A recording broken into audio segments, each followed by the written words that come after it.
7 horas e 20 minutos pelo horário de Brasília. Olá, bom dia para você, produtor. Bom dia para você que nos assiste aqui no canal do Boi. Bom dia, Elaine Valdez. Bom dia, Antônio Gustavo. E hoje estamos no meio da semana, quarta-feira, dia 27 de setembro de 2017. Começa agora o Bom Dia, Produtor, com tudo o que você precisa saber sobre agricultura e pecuária. Veja só o que te espera nessa edição. Negociações entre pecuaristas e frigoríficos estão em ritmo lento. E na última semana foi registrada a queda de preço para o mercado de carne bovina sem osso no atacado em São Paulo. Prazo para a entrega da declaração do ITR termina na próxima sexta-feira. E olha, hoje é Dia Mundial do Turismo. Em comemoração a essa data, nós vamos ver como está o cenário do turismo aqui no Brasil, em especial destaque para o turismo rural. Muita informação na sua manhã a partir de agora. Fique conosco, já está no ar o Bom Dia, Produtor.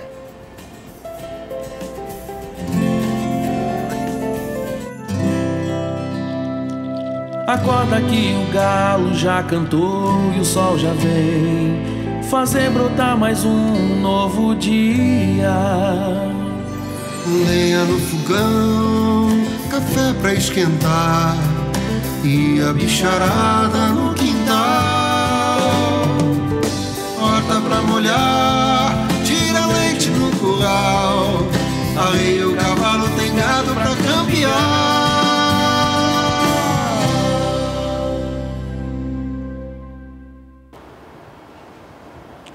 Para começar muito bem, informações para a gente poder ver ontem como foi a movimentação do cenário do mercado do boi gordo, onde baixa movimentação foi constatada de acordo com a Scott Consultoria. Detalhes você vê agora. Olá, meu nome é Iberville Neto, eu sou médico veterinário e consultor da Scott Consultoria. Hoje eu vou falar um pouco a respeito do mercado do boi gordo nessa terça-feira, 26 de setembro de 2017. Bom, o que nós observamos atualmente é um mercado retomando a firmeza gradativamente. As indústrias, embora algumas ainda estejam fora das compras, as que se propõem a negociar não testam valores muito menores do que a referência, os testes são mais comedidos, isso para não gastarem suas escalas à medida que nós nos aproximamos do início de mês, quando espera-se que o consumo aumente, mesmo frente a essa situação econômica ainda em recuperação e com as melhorias de consumo de início de mês relativamente modestas, mas tanto pecuaristas aguardam uma melhoria de escoamento, como a indústria não quer gastar suas escalas para testar muito o mercado. Então a situação é de retomada da firmeza, como nós já observamos há alguns dias. Bom, por hoje é só. Meu nome é Iberville Neto, eu sou médico veterinário e consultor da Scott Consultoria. E diante desse cenário com um ritmo lento, nada melhor do que você saber como está valorizada a sua boiada. Isso você acompanha através da relação de troca entre boi gordo e gado de reposição. E nós começamos pela região norte do país, com o estado do Pará. Vamos ver aqui a relação de troca como ficou? Você acompanha aqui a relação de troca ficou da seguinte forma. Ontem, na cidade de Paragominas, a cotação do boi gordo fechou a R$ 129,00 arroba, boi magro cotado em 1.530, já a relação de troca é de um boi gordo para adquirir 1,4 boi magro. O garrote está avaliado em 1.310, a relação de troca é de um boi gordo para a compra de 1,7 garrote. E já o bezerro, de até 12 meses, está avaliado no estado do Pará a 1.090 unidades. A relação de troca ficou de um boi gordo para aquisição de 2 bezerros, uma boa relação de troca entre boi gordo e bezerro. Vamos agora para a região sudeste de Rondônia. Vamos ver aqui como ficou a relação de troca.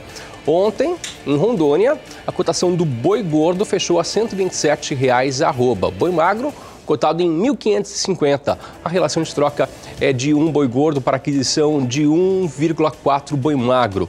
Já o garrote está avaliado em 1.320. A relação de troca é de um boi gordo para compra de 1,6 garrote. E já o bezerro de até 12 meses está cotada a unidade em 1.110. A relação de troca ficou de um boi gordo para aquisição de 1,9 bezerro. E agora nós vamos para a região sul do Tocantins. Ontem, a cotação da arroba do boi gordo fechou por lá R$ 127,00. Já o boi magro esteve cotado em 1.630. A relação de troca é de um boi gordo para adquirir 1,3 boi magro.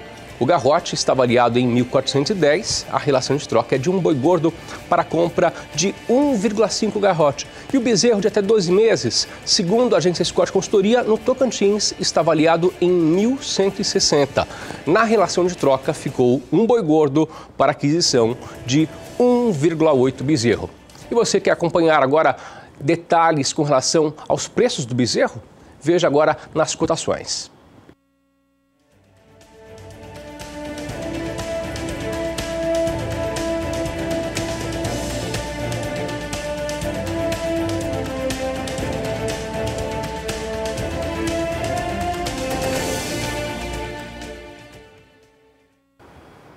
Bom dia, produtor. Destaca a previsão do tempo aqui para a região centro-oeste. Olha, para a alegria de muitos produtores, vem mudança no padrão atmosférico e deve chegar chuva até este final de semana, de acordo com a Somar Meteorologia. Mas vamos então perguntar a Somar, a Juliana Rezende, se a gente pode esperar essa chuvinha que vai aí aliviar grande parte das pastagens que já estão sentindo e muito a falta dela. É com você, bom dia. Agroclima, oferecimento Santa Helena, as melhores sementes de milho para grãos e silagem. Steel, é hora de você fazer com motosserras Steel.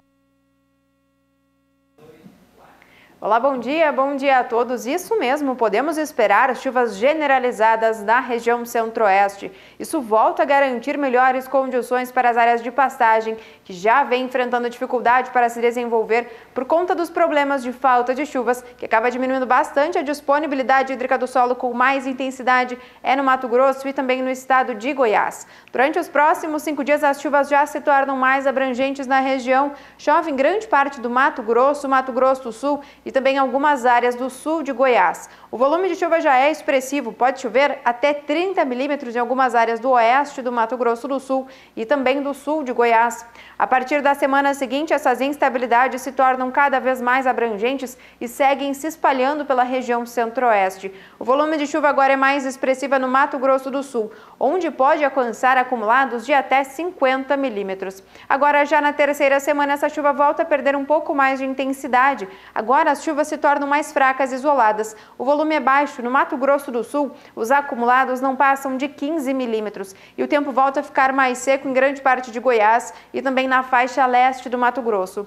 Então, no decorrer das próximas semanas, as instabilidades voltam a se espalhar pela região centro-oeste. Isso volta a garantir melhores condições para as áreas de pastagem que já vinham enfrentando problemas de crescimento por conta do déficit hídrico no solo. Daqui a pouco eu volto com mais previsão do tempo. Elatos é a principal forma de defesa contra as doenças da soja. Mas não acredite em mim, locutor. Acredite nos produtores que utilizam Elatos. Nós fizemos lado a lado, deu 11 sacos a mais aonde foi com Elatos. Elatos, eu assino embaixo. O Elatos, ele dá um residual maior, né? A gente demora mais a reaplicar, né, o produto. Elatos, eu assino embaixo. Elatos, amplo controle para as doenças da soja. Testado e aprovado por quem mais entende, o produtor. Uso agrícola, venda sob receituário. Consulte um agrônomo. Siga Maxicorte é um software que monitora os índices da inseminação artificial em tempo fixo. Esse programa de computador foi desenvolvido pela MSD Saúde Animal. Quer saber mais detalhes? Confira agora a entrevista que Walter Puga fez com o gerente de produtos da MSD. Veja. Denis, vamos explicar o que é o SIGA, o que é esse sistema inteligente de gerenciamento de ATF, como funciona isso? O SIGA Maxicorte, Sistema Inteligente de Gerenciamento da Reprodução Animal, foi desenvolvido pela MSD em parceria com a Jaraembro, uma empresa parceira de médicos veterinários parceiros da MSD, com o objetivo de ajudar o médico veterinário de campo a gerir toda a informação gerada dos programas de inseminação artificial em tempo fixo, da famosa IATF. Porque afinal são uma série de variáveis que envolvem o inseminador, o touro, o protocolo e os produtos utilizados, a época do ano, o score corporal dos animais, enfim, uma série de variáveis que interferem de forma positiva ou negativa no resultado final. E você pode ter associação, cruzamento dessas variáveis que podem ser o sucesso ou o fracasso de um programa. A gente quer proporcionar e ajudar o médico veterinário a ter mais uma ferramenta para poder trabalhar e gerenciar o seu programa de IATF. Agora, esse sistema inteligente de gerenciamento do IATF, é destinado apenas ao veterinário, né? Não é distribuído ou concedido ao pecuarista diretamente. Exato. O sistema ele está disponível para os médicos veterinários parceiros da MSD Saúde Animal, de norte a sul do Brasil. Sem custo? Sem custo. E nós temos ele aberto ao uso para os produtos da MSD, mas também os produtos do mercado, porque a gente sabe que algumas fazendas têm preferência, são clientes daquele veterinário, mas têm preferência por algum outro produto. E do ponto de vista estratégico, isso é importante para nós, que nós conseguimos ter informações dos produtos do mercado e também dos produtos da MSD e fazer essa comparação. E por que a gente busca isso? Nós acreditamos muito na superioridade dos resultados dos protocolos de ATF da MSD. E quando a gente compara com os produtos do mercado, sempre ele tem se mostrado acima dessa média dos concorrentes. Bom, o SIGA, que é esse sistema inteligente, vou repetir, de gerenciamento de ATF, não é novo, já está há 2 anos no mercado. Ele já permite uma confiabilidade, houve uma checagem.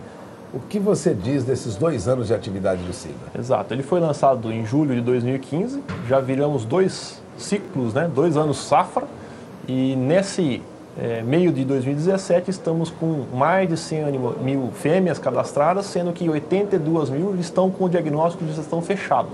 Tem muito ainda para fechar diagnóstico, mas 82 mil já é uma base consistente de informação e nós confirmamos muitos dos resultados das pesquisas aplicadas a campo que fazemos com universidades, por exemplo, com o professor Pietro Baruzelli, confirmamos essas hipóteses das pesquisas dentro dos resultados de campo. Isso nos dá muita segurança para recomendar e sugerir os protocolos, os programas da MSD no campo. Bom, para o veterinário que é um parceiro, mas ainda não tem intimidade com o SIGA, qual é a melhor maneira para obter esse sistema de gerenciamento? Eu sugiro que ele procure o profissional, o consultor ou o coordenador de território daquela região que ele atua, atuante parceiro pela MSD, ou procure um funcionário da MSD, que ele concederá a licença mediante a avaliação do perfil dele e do perfil da parceria de campo lá naquela região. Aí ele pode instalar no seu computador, sim, no seu tablet e fazer a coleta de dados. O software está disponível para computador, para sistema Windows. Ele não está disponível para tablet no momento, mas para sistema Windows ele está disponível. É uma baita de uma ferramenta que gera relatórios e também fichas de campo para você trabalhar no curral. E essa ferramenta só vai facilitar o dia a dia do trabalho dele. Ele vai conseguir, de maneira muito fácil, com alguns cliques, gerar relatórios que vão permitir agregar valor e apresentar esse resultado para o cliente pecuarista, o cliente lá do veterinário. E com certeza valorizando o seu trabalho e podendo ser mais bem remunerado por isso. Você acaba de ouvir Denis Alves Antônio, ele é gerente de produtos da MSD. O SIGA é um sistema que pode ajudar e muito o veterinário no desenvolvimento da sua atividade durante o IATF com os seus clientes. Passamos o recado? Passamos o recado, Pulga. Muito obrigado. Agradeço a presença do Denis aqui conosco. Vamos encerrando essa entrevista. Voltamos ao programa. Agora eu tenho um papo sério com você, produtor rural de todo o Brasil que está nos acompanhando. Você já fez a declaração do Imposto Territorial Rural referente ao ano de 2016? Pois é bom se apressar porque o prazo está se esgotando. Ele se encerra daqui a 2 dias, na sexta-feira, dia 29 de setembro. E você sabe quais as complicações para quem não fizer aí a sua obrigação nessa declaração? É isso que a gente vai ver agora no Bom Dia Entrevista.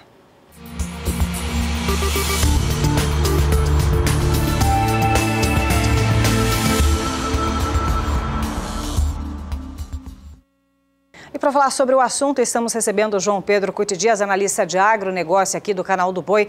Bom dia, seu João Pedro, tudo bem? É uma obrigação, né? Mas por que tem que declarar o ITR? Olha, Helene, ontem numa entrevista que a nossa equipe em Brasília fez, o número que foi falado é que são 5.400.000 declarações de ITR esperadas esse ano. Isso é feito pela Receita Federal e o dinheiro vai para os municípios. Então, com essa fome tributária que os nossos municípios têm hoje, com certeza interessa a eles. Inclusive, são eles que... Cada município tem o seu próprio valor da terra para efeito de tributação. Terra com agricultura, terra com pecuária, terra de reserva, etc, etc. É o imposto autodeclaratório, ou seja, o produtor ele vai colocar os dados que ele tem, que são os seus dados.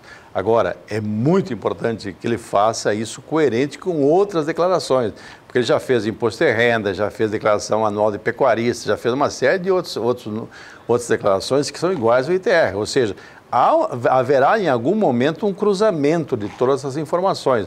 Ou seja, se algum dia ele for chamado a mostrar, ele vai ter que mostrar realmente que aquilo que ele colocou ele tem, ou ele faz, ou ele tem essa reserva, ou não tem, etc. Então é importante isso. Agora, a grande questão, Helene, é que nós temos tanto imposto no Brasil, é uma carga tributária extorsiva e um número de impostos também, que é mais um fator de atrapalhar o produtor. Ou seja, ele já paga um monte de imposto, IPI, PIS, COFINS, ICMS, um monte de imposto, agora tem mais esse. Não é tanto pelo valor, mas pelo mais uma obrigação, mais um gasto, mais um tempo que ele tem que fazer. Mas me diz uma coisa, além disso, quem não declarar o ITR no prazo paga uma multa no valor de 1% ao mês ou fração sobre o imposto devido, não podendo o valor ser inferior a R$50. Mas isso é só a pontinha do iceberg, tem outras complicações. Se você tiver negativado, tiver inadimplente junto à Receita, não conseguir tirar a negativa, você bloqueia financiamentos, etc., uma série de coisas. Então, é importante que ele faça isso. E uma sugestão, acho que o senhor e a senhora, esse ano a Inês é morta, nós estamos a 2, 3 dias do fim do período. Para o ano que vem, era importante que em cada município do Brasil, o sindicato rural, uma associação, procurasse trazer alguém, trazer a prefeitura para discutir junto, trazer alguém, um contador para explicar, elaborar alguns manuais de como preencher isso aí. Porque para evitar algum constrangimento no futuro de ser chamado, ser multado, ter algum problema qualquer. E outra coisa, você tem que olhar muito o grau de utilização do seu imóvel rural. Porque se você for muito baixo e for uma área grande, você está arriscado a ser colocado pelo INCRA na área de áreas sujeitas à desapropriação.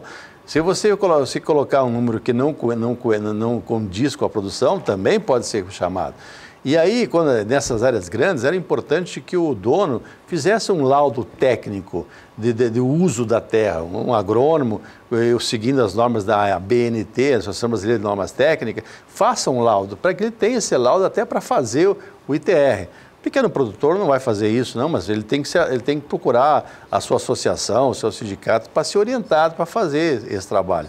E você tem muita coisa que é conflitante. Você precisa de um ADA, um documento ambiental, que é um ato ambiental. Você já fez o ano passado, acho que 99% das praças brasileiras fizeram o cadastro ambiental rural. Exato. E mesmo assim, você tem que fazer o ato declaratório ambiental. Ou seja, há um absurdo, uma sobreposição, né? Um excesso de coisa. Ou seja, além de pagar, você tem tudo esse negócio. E você corre o risco de ser chamado a mostrar onde está o ato declaratório ambiental. E tente falar com o IBAMA para ver como é que você faz esse ADA, para você ter uma ideia do rolo que é. A dificuldade até de você conseguir falar no IBAMA para fazer o tal de ato declaratório ambiental. Então, essas coisas tudo que atrapalham. O governo no Brasil, eu costumo falar, não é a solução, o governo é o problema. É o problema. Eles criam tanta dificuldade, tanto problema, tantos empecilhos, tantos embaraços que atrapalham o setor. Então, além do cara pagar uma carga tributária extorsiva, tem que fazer tudo isso aí. Então, vamos deixar um recadinho final. Tem 2 dias ainda para você fazer isso. Não precisa de contador, não, né? Alguns casos grandes seria interessante, porque a margem de risco é muito grande, né? Mas o importante é que ele procure se informar, procurar informações, fazer o melhor possível para evitar algum constrangimento posterior. Esse dinheiro vai para as prefeituras estão famintas por impostos, com certeza elas estão contando com isso aí, e é o dever nosso de todo contribuinte, pagar imposto. Você vai receber do governo, é outros 500, mas pagar, infelizmente, nós seremos obrigados a pagar. Está aí palavra de quem entende. 2 dias de imposto territorial rural, você precisa fazer então, basta entrar em acesso lá, acessar o site receita.gov.br. Muito obrigada, Sr. João Pedro Cude Dias, pelas informações. Um bom trabalho, Zana.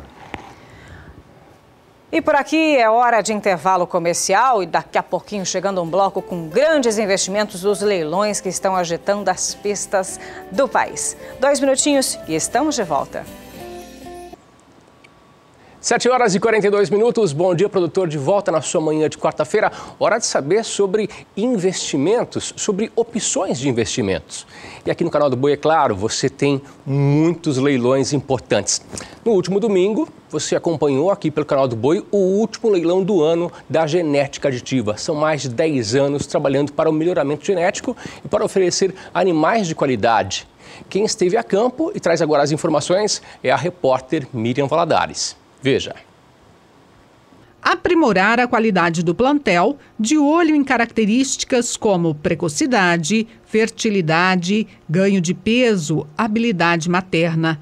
Desde a década de 90, a genética aditiva trabalha focada no melhoramento genético. Começaram-se as mensurações, pesagens do rebanho todo, a medida de perímetro escrotal nos machos. Depois, em 1999, iniciamos o trabalho de precocidade sexual nas fêmeas, que significa expor, desafiar as fêmeas na primeira estação de monta da vida delas, com aproximadamente 13 meses. Em 2004, mais uma inovação. A genética aditiva iniciou os trabalhos junto com a Aval das medidas de ultrassonografia de carcaça. Este ano, mais uma vez, a genética aditiva inovou ao utilizar o Clarified. A parceria é com a Zoetis. O Clarified, ele é uma avaliação genética através do DNA do animal. Ele é um painel de marcadores moleculares que nos dá informação de reprodução, crescimento, carcaça e morfologia. No curral da Fazenda Canaã, que fica em Campo Grande, as fêmeas super precoces da safra 2015 foram submetidas ao Clarified. A gente primeiro seleciona a categoria que vai ser trabalhada dentro da fazenda. Então a gente coleta o pelo desses animais, geralmente a vassoura da cauda, e a gente extrai o DNA e dentro de 45 e 60 dias chegam os resultados para a fazenda. O que nós ganhamos com isso? Nós ganhamos uma maior confiabilidade nas informações, porque aquelas características que nós mensuramos no animal, que nós medimos no animal, como peso, ultrassonografia de carcaça, ela já traz com ela uma confiança maior. Mas algumas características como habilidade materna, stayability, que é necessário você ter informação, as informações dos filhos, dos netos, você demora mais tempo para trazer essa informação mais acurada para dentro do rebanho. Com a DEP genômica, que é a união do Clarified com a DEP tradicional, nós teremos essa informação mais rápida, mais acurada, em tempo menor. Com um trabalho pautado na seriedade e comprometimento com os clientes, ao investir em tecnologia, a genética aditiva avança a passos largos. Pelo 3º ano consecutivo, a empresa de Mato Grosso do Sul se destaca como a maior vendedora de sêmen da raça Nelore do Brasil. Estamos muito felizes com essa posição e está caminhando para fazer o 4º ano consecutivo, pelos números de venda até o momento. Com isso, já faz muitos anos que nós vendemos sêmen, e aí sendo o campeão nos últimos 3 anos, tem bezerro nascido no Brasil todo. E também já esse ano fizemos o 14º mega leilão. Então tem muita progenie dos touros da genética aditiva pelo Brasil todo. E olha, é hora de ficar ligadinho, sintonizado na agenda de leilões que acontecem hoje com transmissão aqui pela rede SBA. Detalhes com a jornalista Juliana Casanato.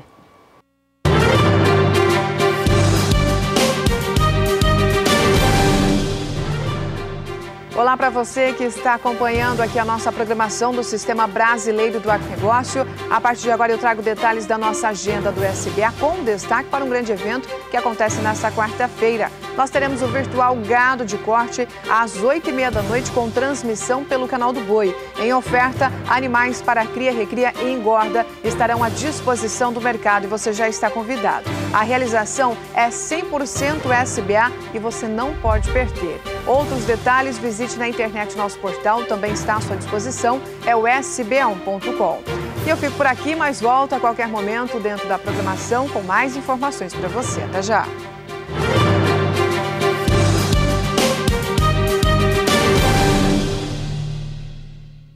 E você, pecuarista, você, investidor, quer mais opções de investimentos? Então acompanhe. No próximo domingo, o Agrocanal transmite o leilão virtual liquidação total Sítio Cocais. Na oferta, búfalas leiteiras, máquinas e equipamentos de leite. Detalhes você acompanha a partir de agora. Leilão Liquidação Total Virtual Sítio Cocais. Carlos Cícero Mantovani Júnior. Domingo, dia 1º de outubro, às 10h30 da manhã. Ao vivo pelo Agrocanal. Serão ofertados 130 búfalas leiteiras. Oferta especial de máquinas e equipamentos de leite. Domingo, dia 1º de outubro, às 10h30 da manhã. Ao vivo pelo Agrocanal. Realização em Brau Leilões. Cadastro antecipado 11 3864 5533. Lances 11 3017 2500. Tranquilidade para quem compra e vende. Vamos falar agora sobre clima e atenção, produtor e produtora da região sudeste. Eu tenho boas notícias. É que vem chegando chuva por aí finalmente até essa sexta-feira, o que deve dar um alívio para as condições de pastagem, principalmente norte de Minas Gerais e Espírito Santo. Mas quem vai dar detalhes é Juliana Rezende, da Somar Meteorologia. Juliana, a gente pode esperar mesmo chuva na região sudeste? É com você. As chuvas se tornam abrangentes na região sudeste ao longo dos próximos dias, porém algumas áreas ainda podem ser que não recebam chuva, como é o caso do norte de Minas Gerais, onde já há problemas de déficit hídrico, principalmente no norte e também no oeste mineiro. É que a disponibilidade hídrica do solo diminuiu bastante durante os últimos períodos e os pastos seguem enfrentando dificuldade para se desenvolver. Nos próximos 5 dias, as instabilidades conseguem avançar um pouco mais e ocorre chuva entre o estado de São Paulo, a metade sul de Minas Gerais, e também todas as áreas litorâneas do sudeste. Só que no litoral a chuva é mais fraca. A chuva mais forte mesmo ocorre entre o estado de São Paulo e o sul de Minas Gerais, com volume de 30 até 50 milímetros. Já a partir da próxima semana, essas chuvas conseguem se espalhar um pouco mais pela região sudeste. Dessa vez, a chuva mais forte fica concentrada no interior do estado de São Paulo, onde chove até 50 milímetros de água. Só que as áreas mais ao norte de Minas Gerais ainda não devem receber chuva. O predomínio ainda deve ser de tempo mais seco. No decorrer da terceira semana é que as instabilidades agora perdem um pouco mais de intensidade no sudeste. Dessa vez, as chuvas fracas elas se concentram entre o estado de São Paulo, sul de Minas Gerais e toda a faixa leste da região sudeste. O tempo mais seco ainda deve predominar algumas áreas do oeste e norte de Minas Gerais até o dia 11 do mês de outubro. Então, no decorrer das próximas semanas, as áreas mais secas do sudeste, como é o norte de Minas Gerais, ainda não devem receber chuva. Com isso, as áreas de pastagem ainda devem seguir enfrentando dificuldade para se desenvolver por conta dos baixos índices de umidade no solo. Daqui a pouco eu volto com mais previsão do tempo. E vamos falar agora de um evento grande que acontece aqui com transmissão pela rede SBA, pelo canal do Boi. Acontece até amanhã a Mega Semana Cenepol. Quem traz para a gente mais detalhes, direto de Porteirão, em Goiás, é o leiloeiro Cláudio Gasperini, que está ao vivo com a gente e fala mais sobre esse grande evento. Cláudio, muito bom dia para você. Antônio, muito bom dia, produtor. Produtor rural que nestes dias vai tendo uma oportunidade sensacional de adquirir uma genética realmente diferenciada para encurtar o seu ciclo, para melhorar a sua produção e a sua produtividade. Mestre Itamar Neto, muito bom dia. Bom dia, Cláudio. Bom dia, Antônio. Bom dia, produtores de todo o Brasil. Hoje um dia amanheceu aqui em Goiás fresquinho, muitas nuvens no céu E olha, quando a gente contenta com pouquíssima coisa, basta uma chuvinha para alegrar todo mundo. Não importa se a situação está difícil ou está boa, a chuva resolve todos os problemas. Vamos dar sequência, Cláudio, com o nosso trabalho, porque a chuva está vindo aí. É isso aí, a chuva está chegando, nós teremos uma ótima oportunidade, com certeza. O tempo mudou bastante de ontem para hoje, está se armando e, se Deus quiser, até amanhã essa chuva cai e vai se espalhar pelo Brasil inteiro. Nós vamos dar sequência ao nosso trabalho, lembrando que estamos vendendo em 16 parcelas, o multiplicador é 16 e até amanhã ainda nós teremos a condição de preço fixo, pagando então o valor que aparecer na tela em 16 parcelas, 2 parcelas à vista, 2 parcelas com 30 dias de prazo, mais 2 parcelas com 60 dias de prazo e a partir daí 10 parcelas mensais iguais e consecutivas. No momento do seu acerto de contas, junto ao escritório da Central Leilões, a empresa que realiza este evento, cabe ao amigo comprador a comissão de 8% sobre o valor total do negócio realizado. Aqueles que preferirem um pagamento mais curto em 4 parcelas poderão fazê-lo sim, uma parcela à vista, uma com 30, uma com 60 e uma com 90 dias de prazo, e neste caso com desconto de 8% sobre o valor da compra. E aqueles que preferirem pagamento à vista gozarão de um desconto de 10%. Lembrá-los também da condição de frete. Todos os animais serão entregues dentro da malha rodoviária do Brasil sem qualquer custo de frete para o amigo comprador. Estando dentro da malha rodoviária, fique tranquilo, seus animais chegarão na sua propriedade, tá certo? Por último, lembrá-los que é uma tourada diferenciada geneticamente, os melhores reprodutores da atualidade em acasalamentos com as grandes doadoras, tanto da seleção R3 quanto da seleção ITA Cenepol, e é uma tourada nascida e criada exclusivamente a pasto. Nos últimos 30 dias, esses animais tiveram um trato de coxo à base de silagem de cana e um farelinho, ok? Fora isso, é pasto e pasto, sempre. Eu vou abrir o trabalho chamando para apreciação os amigos o lote do número 144. Primeiro produto que nos manda ITA Cenepol é o ITA 822, é o lote 144, nós temos pouquíssimos touros de 3 anos de idade. E os 2 primeiros que nós vamos apresentar fazem parte então dessa oferta da tourada de 3 anos. Aí está o lote 144. Completou os 2 anos de idade agora no último dia 17 de setembro. Esse touro tem 677 quilos, tem 40 de perímetro escrotal. É um filho do CN 5480 Hércules, raçador diretamente do berço da raça da seleção Castelnugent nas ilhas de Saint Croix. O seu pai é superior para a conformação frigorífica ao sobriano, superior para a área de olho de lombo, superior para a espessura de gordura subcutânea, ou seja, todos os quesitos concernentes aos itens de carcaça, né? O CN 5480 passa com muita folga. Área de olho de lombo, espessura de gordura, conformação frigorífica. E o avô materno, Dom Carlos 206, também superior para a conformação frigorífica ao sobriano, acrescentando ótimo perímetro escrotal, onde ele também é superior, e dessa forma, então, colocando aí a questão da precocidade como um item relevante, e também superior para a espessura de gordura ao sobriano. R$ 700 é o valor da parcela, 16 parcelas de 700, e aquele que quer um touro na faixa dos 3 anos, aproveite que são os últimos.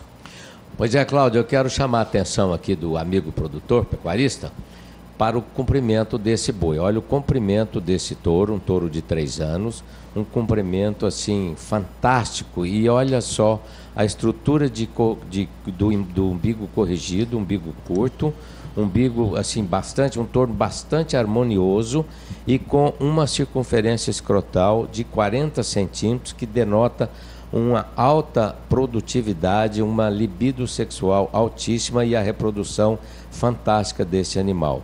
É um animal de apenas 36 meses de idade, pesando 677 quilos, é um animal altamente desenvolvido. Com você, Cláudio. Muito bem, apresentado então o lote número 144, vou chamar para a nossa tela o lote 142.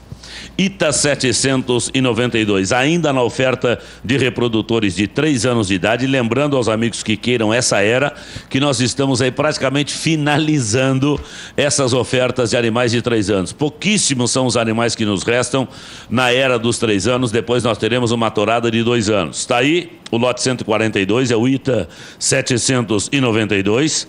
Animal de 37 meses de idade, quase já os 700 quilos de peso, com 39 de perímetro. Ele é um filho de um touro produzido aqui no ITA, Pedra do ITA, que é um touro top 0,1% para perímetro escrotal. Então vamos pensar na precocidade e na fertilidade das mães, ou melhor, perdão, das filhas desse touro que aí vai sendo apresentado aos senhores. A veia materna é do CN933R. O CN933R é um touro que tem ótima avaliação para vários quesitos importantes. É um touro top 8% para total maternal a desmama, top 5% para peso ao sobriano e top 1% para ganho de peso pós-desmama. Então nós temos aí um touro que reúne velocidade de crescimento e de ganho de peso, com alta fertilidade, com altíssima fertilidade que o Pedra do ITA nos traz. Por conta disso, esse touro foi classificado em Geneplus Embrapa superior para peso ao sobriano, para conformação frigorífica ao sobriano, para área de olho de lombo e para espessura de gordura subcutânea. Atentos à oportunidade, touro que tem quase 700 quilos de peso, 39 de circunferência, e touro que fechou agora em agosto os 3 anos de idade em parcelas de 700, é o lote número 142. Lembrando sempre, qualquer dúvida que os amigos tenham, liguem por favor na mesa operadora Central Leilões, que está à disposição dos amigos. Quem gostaria, por exemplo, de ver mais uma vez o filme, dar mais uma revisada no touro, se nós já estivermos fora do ar aqui dentro da programação do Canal do Boi, não tem problema nenhum. Acesse o site da Central Leilões, www.centralleilões.com.br. Acesse todos os vídeos e todas as informações de cada um dos lotes, ok? Vamos chamar na sequência o lote do número 120. R3 Senepol Robinho vai nos apresentar o RN 241. Lote 120 RN 241, um touro nascido em outubro de 2015, fechou os 23 meses de idade. Lote 120, ele tem 470 quilos com 34 de perímetro. Um touro que agrada a barbaridade na correção de linha superior. No conjunto prepúcio e umbigo, esse touro é corrigido, barbaridade. Direcionamento de vergalho é muito bom. Um touro de carcaça muito equilibrada. Eu chamo a atenção dos amigos aqui, é o lote número 120. É um filho do PRR 9039 em vaca nocona. Esta vaca eu já comentei ontem, comento hoje outra vez. Eu tive a oportunidade de ver esta fêmea nocona que o Robinho tem. É uma vaca com 14 anos de idade, com mais de 900 quilos de peso a pasto, uma fertilidade impressionante. Então esse é um acasalamento diferenciado, e aí está a oportunidade em parcelas de 700 para o lote do número 120. Muito bem. Senhoras e senhores, apresentamos 3 animais na manhã de hoje. Lembrando que nós estaremos juntos mais uma vez na agenda de leilões do Canal do Boi a partir das 10h30 da manhã. No Canal do Boi, na agenda de leilões, a partir das 10h30 estaremos reunidos mais uma vez. Um forte abraço a todos e até lá. Pelas informações, e você acompanha detalhes sobre esse grande evento no decorrer da nossa programação. Mas nós vamos a um breve intervalo comercial, voltamos daqui a pouquinho com muito mais informações na sua manhã de quarta-feira, né, Elaine? É isso mesmo, você vai ficar com as imagens também de outro grande leilão, com transmissão também aqui pela rede SBA, que é o leilão virtual especial de corte pelas lentes do Canal do Boi, da Fazenda São José, na oferta bezerras, bezerros, vacas paridas e solteiras com animais filmados na região de Anhanduí, aqui no estado de Mato Grosso do Sul. E daqui a pouquinho vamos falar sobre os cavalos, os equinos. É isso mesmo, animais da raça 4 de milha. Fique por aqui. 8h04 pelo horário de Brasília. Bom dia, produtor, na sua manhã de quarta-feira. Agora o assunto é sobre equinos. é sobre cavalos da raça 4 de milha. Mesmo com grandes dificuldades político-econômicas, em 2016, que o Brasil enfrentou, animais da raça tiveram um bom crescimento com relação aos leilões e também com relação à comercialização.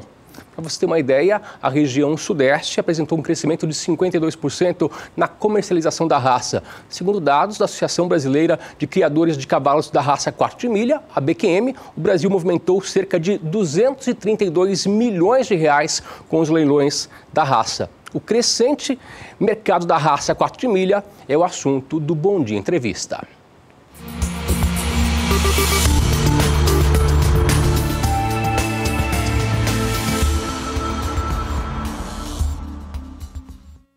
E para falar sobre esse mercado que movimenta muito dinheiro pelo mundo e também é uma das raças mais caras do mundo, eu recebo aqui o presidente da Associação Brasileira de Laço Comprido e também idealizador do Potro do Futuro do Laço Comprido, Nilson Paulo Ricartes de Oliveira. Nilson, muito bom dia para você. Bom dia, é um prazer estar aqui com vocês cedinho para a gente poder falar um pouquinho do que a gente ama, que é a equinocultura, né? São todas as raças, na verdade. O prazer é nosso recebê-lo aqui nessa manhã de quarta-feira.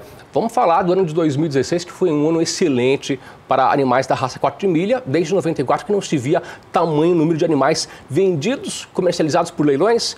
E 2017, conta pra gente como tem sido esse ano de 2017. Sempre no início do ano é uma expectativa, né? A gente que trabalha com equinos fica naquela ansiedade de como que vai ser o ano. E nós estamos, bem dizer, terminando o ano de 2017 e posso falar com certeza que foi muito bom também esse ano 2017 para a equinocultura. Superou 2016 ou não?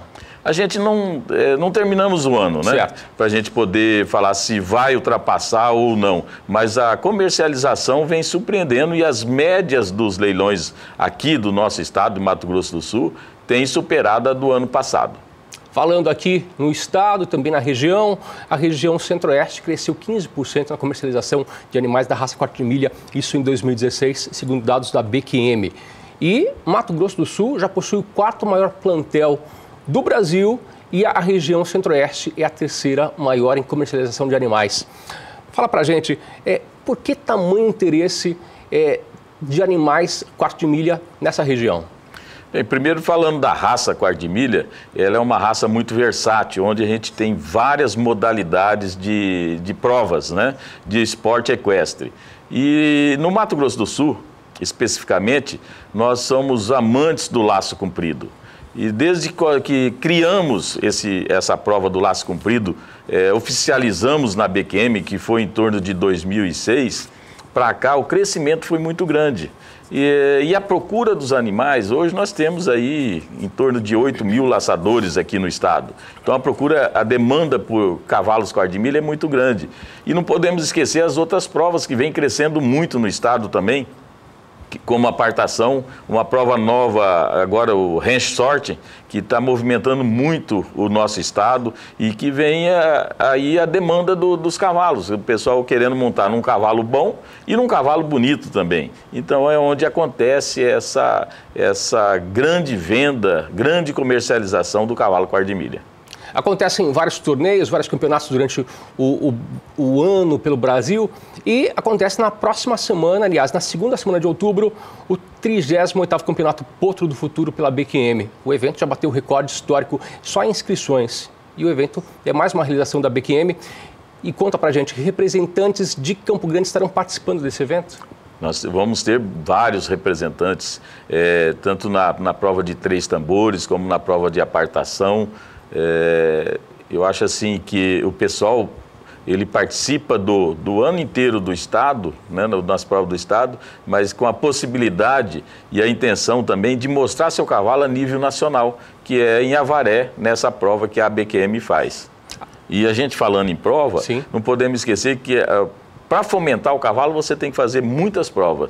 E nós vamos também, logo depois do Potro do Futuro em Avaré, aqui, de 20 a 29 de outubro, aqui em Campo Grande, nós vamos fazer a primeira exposição equestre totalmente voltado para a equinocultura, que vai ser lá no Parque de Exposições Laucídio Coelho. Qual que é a importância desse campeonato Porto do Futuro? É um dos mais importantes? Para mim, eu acredito ser o mais importante. É onde você coloca o seu potro, que está iniciando as provas, para mostrar para o pessoal se é bom ou não. Um campeão Porto do Futuro, ele vai ser super valorizado. Vamos acompanhar. Nilson, eu quero aproveitar a sua participação aqui no programa para pedir o seu comentário sobre um assunto. Bom Dia Produtor tem um quadro que apresenta tudo que é destaque nas redes sociais, nos aplicativos de conversa. É o quadro Tá na Rede que a gente acompanha agora.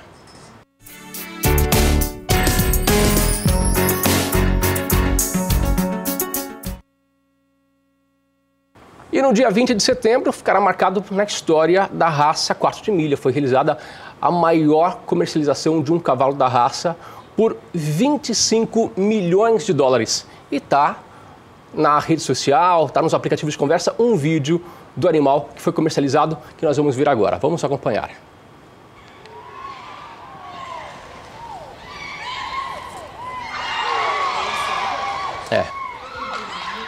Lindo, né? Que a gente sabe, né? Gente, em cima, um textinho aqui.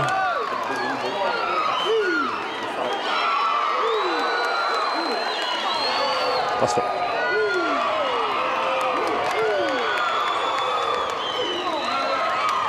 E esse animal foi considerado um dos melhores reprodutores da raça. É o Metallic, que já tem em seu currículo 4 gerações de filhos que são ganhadores de prêmios. Com apenas 12 anos de idade, o cavalo já acumula mais de 4 milhões de dólares em prêmios e em 343 participações vencedoras. E agora eu pergunto para o nosso convidado quais são as principais características do Metallic Cat. Bom, além de um cruzamento mágico, né, que deu certo, ele é um filho de highbrow e em cima de uma égua, sua mãe é uma Pepto Bismol, também são duas lendas no quarto de milha nos Estados Unidos, e esse cruzamento deu certo e surgiu esse animal, o Metallic Cat, que além de ter uma genética muito boa, muito lindo, é um cavalo que ganha tudo.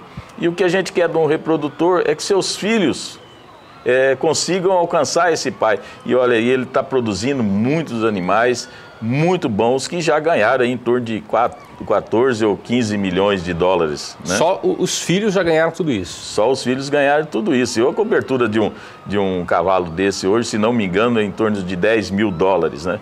E ele insemina aí em torno de 300 éguas na temporada, só aí faz 30 mil, já pagou o cavalo. Já pagou, já. E agora ainda mais com essa quantia vendida, que a gente acha que é essa aí, eu acho que vale muito mais esse cavalo, pelo que ele já vem produzindo, o que ele já ganhou e o que ele pode produzir. E era isso que eu ia te perguntar, se esse valor de 25 milhões de dólares, ele está abaixo do que ele pode faturar ainda. Não, ele vai faturar muito mais do que isso aí. Pela campanha que ele vem fazendo e seus filhos, ele vai faturar muito mais. A gente surpreende que é um valor muito grande, né? Mas é um cavalo que naturalmente e rapidamente ele vai tirar para os seus proprietários, novos proprietários. Nilson, agradeço a sua participação aqui. Eu quero contar com a sua participação mais vezes aqui no Bom Dia Produtor para divulgar mais a raça quarto de milha. Sempre estaremos às ordens. Muito obrigado. Obrigado. Até mais. Até mais. E a gente continua falando sobre equinos aqui no Bom Dia Produtor. Elaine. Mas com uma orientação importante para você já viu em semanas também, no mês passado, nós falamos sobre a doença infecto-contagiosa mormo, que é muito perigosa, ataca principalmente cavalos e pode também acometer os homens. A gente vai ver agora a reportagem de Gustavo D'Angelo, porque foi identificado numa propriedade rural no interior do estado de São Paulo, uma suspeita da doença em um dos animais. Veja só. O caso foi registrado numa propriedade rural de Itajobi, na região de São José do Rio Preto, interior de São Paulo. O local é destinado à criação de cavalos para rodeio e, por isso, a obrigação é realizar vários exames nos animais para que eles sejam transportados. Foi num desses exames que a doença foi detectada. A Defesa Agropecuária do estado de São Paulo, então, interditou o local até que o caso seja esclarecido. De acordo com o médico veterinário responsável pelo caso, agora as análises seguem para um laboratório em Recife para a confirmação. Se confirmada a doença, o animal deve ser sacrificado e os outros 30 cavalos que são criados na propriedade ficam em quarentena e devem passar por exames. O último caso de mormo registrado no estado foi em 2014. Gustavo D'Angelo para o SBA. E durante a Expo Inter, que aconteceu em Esteio, no Rio Grande do Sul, a Stara, além de comemorar 56 anos de fundação, expôs soluções inteligentes com máquinas agrícolas. Acompanhem. A Stara é uma empresa consolidada no mercado. E é claro que não ia ficar de fora da Expo Inter 2017. Esse ano eles trazem um diferencial da telemetria implementada nos seus tratores. E ninguém melhor para falar isso do que o seu Gilson, presidente da firma. Então, Gilson, o que vocês trazem de novidade para a Expo Inter 2017? Primeiro, é um orgulho participar das maiores feiras do mundo do agronegócio, que é a Expo Inter. E nós estamos apresentando a linha, os lançamentos da Stara, que são 8 lançamentos que a gente trouxe especialmente para a feira. Com promoções especiais, mostrando as máquinas que são interligadas em tempo real com a fazenda, com o celular, que o produtor pode estar trabalhando, pode estar em qualquer lugar do mundo vendo suas máquinas trabalhando em tempo real, mostrando o linha a linha da plantadeira, que liga e desliga linha a linha de cada plantio. Estamos mostrando também o nosso Imperador 3.0, que sobe e desce apenas no apertar de botão. Ao final, aquilo que tem de mais moderno no mundo, nós estamos trazendo para a Expo Inter. Ok, Gilson, muito obrigado. Paulo Andrei para o SBA. Rio Grande do Sul, vamos até Santa Catarina, até a Fazenda Santa E, em Campo Herê, onde o controle de uma propriedade leiteira é todo automatizado. Ele é feito, sabe como? Através de um tablet em um programa desenvolvido pela Cemex. Olha só que interessante. A tecnologia vem sendo uma aliada cada vez mais forte dos bons resultados no campo. Hoje já é possível, por meio de software, selecionar o foco genético de uma propriedade leiteira e eleger os reprodutores mais adequados de acordo com o objetivo de cada rebanho. E para falar um pouco mais sobre isso, fomos até o oeste catarinense, na Granja Chalana, localizada no município de Campo Herê, Santa Catarina. Hoje, com 190 animais no rebanho e 103 em lactação, a propriedade trabalha dentro do programa Cemex Works. O sistema simples traz todas as respostas na palma da mão. Com o auxílio de um tablet, o técnico consegue analisar critérios econômicos e produtivos da propriedade e, em seguida, realizar uma seleção do que esta propriedade está buscando, garantindo, assim, resultados mais assertivos e lucrativos. Nós trabalhamos com o Cemex Works, que é um programa de seleção genética que trabalha baseado nos parâmetros econômicos, produtivos, em critérios de fraquezas do rebanho e nos objetivos futuros da fazenda. Qual a seleção genética a fazenda quer ir? Para que lado ela quer trabalhar? Então esse programa ele vai selecionar touros que se enquadra dentro da realidade de cada fazenda, para atender às necessidades tanto dos índices produtivos, econômicos e da parte funcional do rebanho. Dentro do Cemex Works, na propriedade aqui da Granja Chalana, a gente trabalha exclusivamente com touros Robot Head. Esse é o princípio da seleção. Com mais de 7 anos de parceria com a Granja Chalana, a Regional Cemex Pinhalzinho viu no sistema a possibilidade de maximizar os resultados da propriedade e ainda adequar a seleção genética para a ordenha robotizada, implantada no início do ano. Resultado que agradou muito o proprietário. Nós entramos agora em parceria com a Cemex no programa Cemex Works, buscando uma vaca perto do ideal para o robô. E a Cemex nos proporciona chegar perto dessa perfeição ou na perfeição para o robô, facilitando ele na colocação de ordenhas, onde está o úbere bem aderido, os tetos bem colocados, para facilitar na colocação do robô, na ordenha, o robô colocar as teteiras. Porque para o robô funcionar bem, a vaca também tem que ser uma vaca boa. Com a instalação da nova ordenha, a propriedade passou a ter como foco, além de produção, saúde e conformação. Vacas mais adequadas ao sistema de robô, selecionando a partir do Cemex Works Jorge, juntamente com o regional Cemex Douglas. Passou a optar por touros Robot Ready, uma solução Cemex que identifica animais mais adequados à ordenha robotizada. E é o médico veterinário Dr. Cláudio Aragon que explica como o programa Robot Ready funciona e facilita a rotina dos pecuaristas de todo o país, garantindo sempre mais lucratividade. Nós, como empresa, temos a preocupação de estar atendendo a esse mercado crescente, que é o mercado da ordenha robotizada. E como é que a gente consegue fazer isso através da genética? O que a genética tem a ver com esse equipamento? Nós desenvolvemos uma linha de produtos ou uma linha de touros que tem características especiais. Essa linha de produto nós chamamos de Robot Ready, ou seja, prontas para o robô. São touros que vão transmitir uma série de características, tanto de aprumos quanto de sistema mamário, que vão facilitar todo esse processo de ordenha robotizada.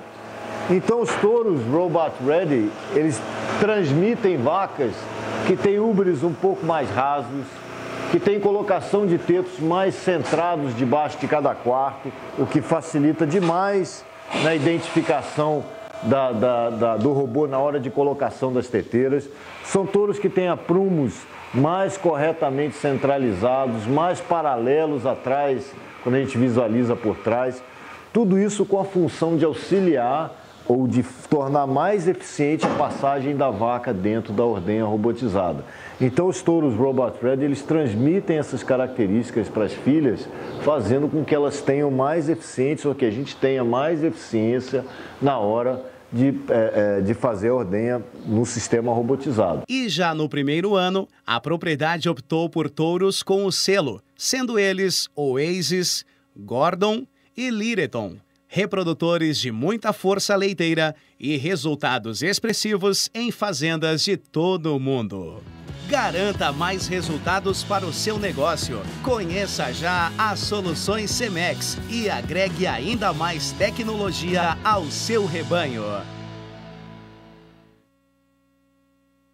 Em março deste ano, a Unipasto, em parceria com a Embrapa, lançou duas novas cultivares, a Ipiporã e também a Quênia. Só que o mais importante é que essas duas novas cultivares já estão à sua disposição, você produtor rural, através da Germipasto. E é por isso que agora eu recebo aqui o engenheiro agrônomo da Germipasto, Guilherme Beretta, que vai falar para a gente sobre essas duas novas cultivares que já são comercializadas pela Germipasto há muito tempo também, né?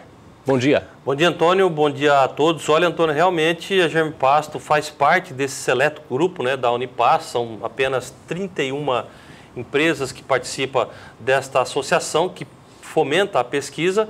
E realmente nesse ano, em março desse ano, nós tivemos a Dinapec, uma vez ao ano nós temos esse evento aqui em Campo Grande, na Embrapa Gado de Corte, e foi lançada essas duas novas cultivares, o Quênia e o Ipiporã. E logo após o lançamento, a Germipasto já começou a comercializar, é isso? Exatamente, nós colhemos o nosso campo de produção, a nossa primeira tabela de preço foi lançada lá em maio, final de abril, começo de maio, então de lá para cá nós temos essas duas cultivares para comercializar para o produtor rural.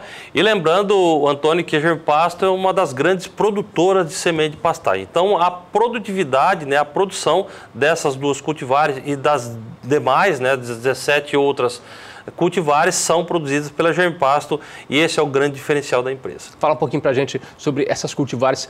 Elas são boas para qual produção?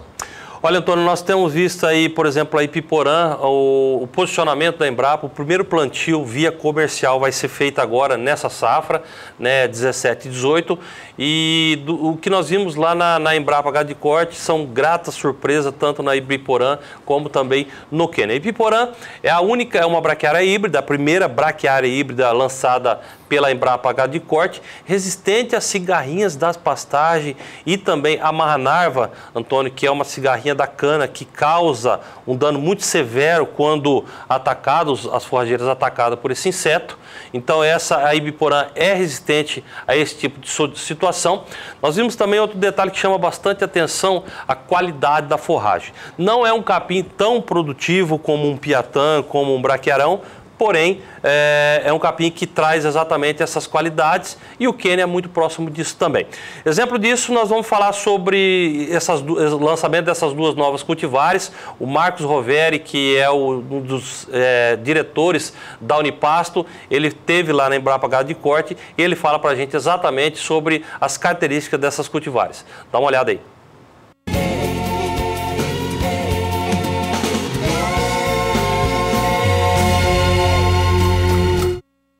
Nós temos mais um convidado para falar sobre as tecnologias lançadas pela Embrapa Gado de Corte e que vão impactar no mercado. Para isso, nós vamos bater um papo com o Marcos Roveri, que é gerente técnico da Unipasto. E você sabe que a Unipasto é a entidade que agrega as empresas sementeiras que produzem sementes no Brasil. Marcos, tudo bem com você? Tudo bem, e você? 2 lançamentos fantásticos da Embrapa, né? Fantásticos. Materiais que estão sendo desenvolvidos desde 92, né? E a partir desse ano nós temos essas 2 novidades para oferecer para o agropecuarista. Bom, o que a gente gostaria de saber de você, tecnicamente, na verdade mercadologicamente, como que essas cultivares, novas cultivares, a Ibiporã e o Quênia, vão se comportar no mercado? Ou seja, qual é a necessidade que o mercado tinha delas? Vamos dividir, né? Então, em relação à Ibiporã, que é uma brequiária híbrida, né? A primeira brequiária híbrida da Embrapa, então a ideia desse material foi tentar atender os pecuaristas da região do Cerrado e da região amazônica, principalmente em áreas bem drenadas, onde tem um problema da cigarrinha das pastagens, que praticamente vem dizimando essas áreas. Para você ter uma ideia, até próximo a Brasília, onde eu fico a sede da Unipasto, praticamente lá a cigarrinha já está tomando conta. Praticamente o produtor não tem hoje no mercado uma cultivar forrageira que seja resistente à cigarrinha. Então a Ibiporã ela veio para cobrir esse mercado, mas não para cobrir o mercado onde o marandu esteja morrendo. Porque onde o marandu está morrendo é uma síndrome, tem várias características, tá certo? E a cigarrinha é um componente, mas esse material ele não aguenta encharcamento. Então ele não pode ser direcionado, por exemplo, na região amazônica, lá no bioma Amazônia, onde tem problema de umidade do solo. Então onde a área é bem drenada, você pode colocar o material sem problema. Agora, onde tem problema de encharcamento, ele não pode ser colocado. Esse é o Ibiporã. No caso do Quênia é o seguinte, é um material de alto teor proteico. Pra você ter ideia, ele apresentou os resultados 30% superior ao Tanzânia, considerado o capim de melhor qualidade nutricional. Então, esse material para produção de leite, para sistemas mais intensivos, é um material que vai se encaixar muito bem. Ou seja, o mercado então tem aí 2 novas cultivares para aumentar a produtividade. Esse é o objetivo. Isso. Então, produtividade e resolver animal, problemas pontuais como cigarrinha das pastagens. Então, é um diferencial muito grande, né? Então, hoje você pega de todo o portfólio que você tem de forrageiras, você não tem um material com resistência à cigarrinha. A cigarrinha marra-narva, que praticamente vem dizimando as pastagens do Brasil. Então, é só para mostrar aqui para você que é o seguinte, essas duas espécies de cigarrinha são as mais comumente encontradas nas pastagens do Brasil, né? Que é as cigarrinhas típicas, né? Que é a Notosulia e a Deois. É aquelas pintadinhas, né? Que o pessoal conhece. Agora, o grande problema que a gente está encontrando é com essa aqui, que se chama marra-narva. Uma cigarrinha mais vermelha, tem várias espécies, e ela que vem dizimando praticamente toda essa parte do bioma Amazônia, uma parte do Cerrado. Então, esse material, o Ibiporã, ele é resistente por antibiose a essa cigarrinha. Aqui, então, a mais voraz entre elas, né? A mais voraz. Isso aqui é um dano danado. Então, praticamente, ela é um componente da morte do brequiarão. Do brequiarão. É um dos componentes. Porque o brequiarão, todas as cultivares que tem no mercado, nenhuma é resistente a marra-narva igual a essa aqui. A Ibiporã. A Ibiporã. No caso do Quênia também, ele é resistente também a marra-narva. Só que os pânicos não têm problema com marra-narva, pelo menos por enquanto, certo? Mas nas avaliações dos pesquisadores da Embrapa, esse material também é resistente a marra-narva. Mas dentro das brequiárias não existe. Que é a melhor solução, né? Uma cultivar resistente do que a aplicação de... Exatamente. Porque tudo que você faz na pastagem, né? Certo? Pelo valor agregado que ela tem, tudo fica caro. Entendeu? Então, por isso você tem que... Dentro dos bancos de amorplasma, dentro dos cruzamentos, você tem que optar por culturas que tenham... Que são resistentes, né? Resistência. Claro, economicamente é muito mais viável, né? E ainda ecologicamente também, do que aplicar, né, o inseticida. Resistência e tolerância. Então, essa linha que a Embrapa segue, né? Para apresentar para os agropecuaristas. Legal.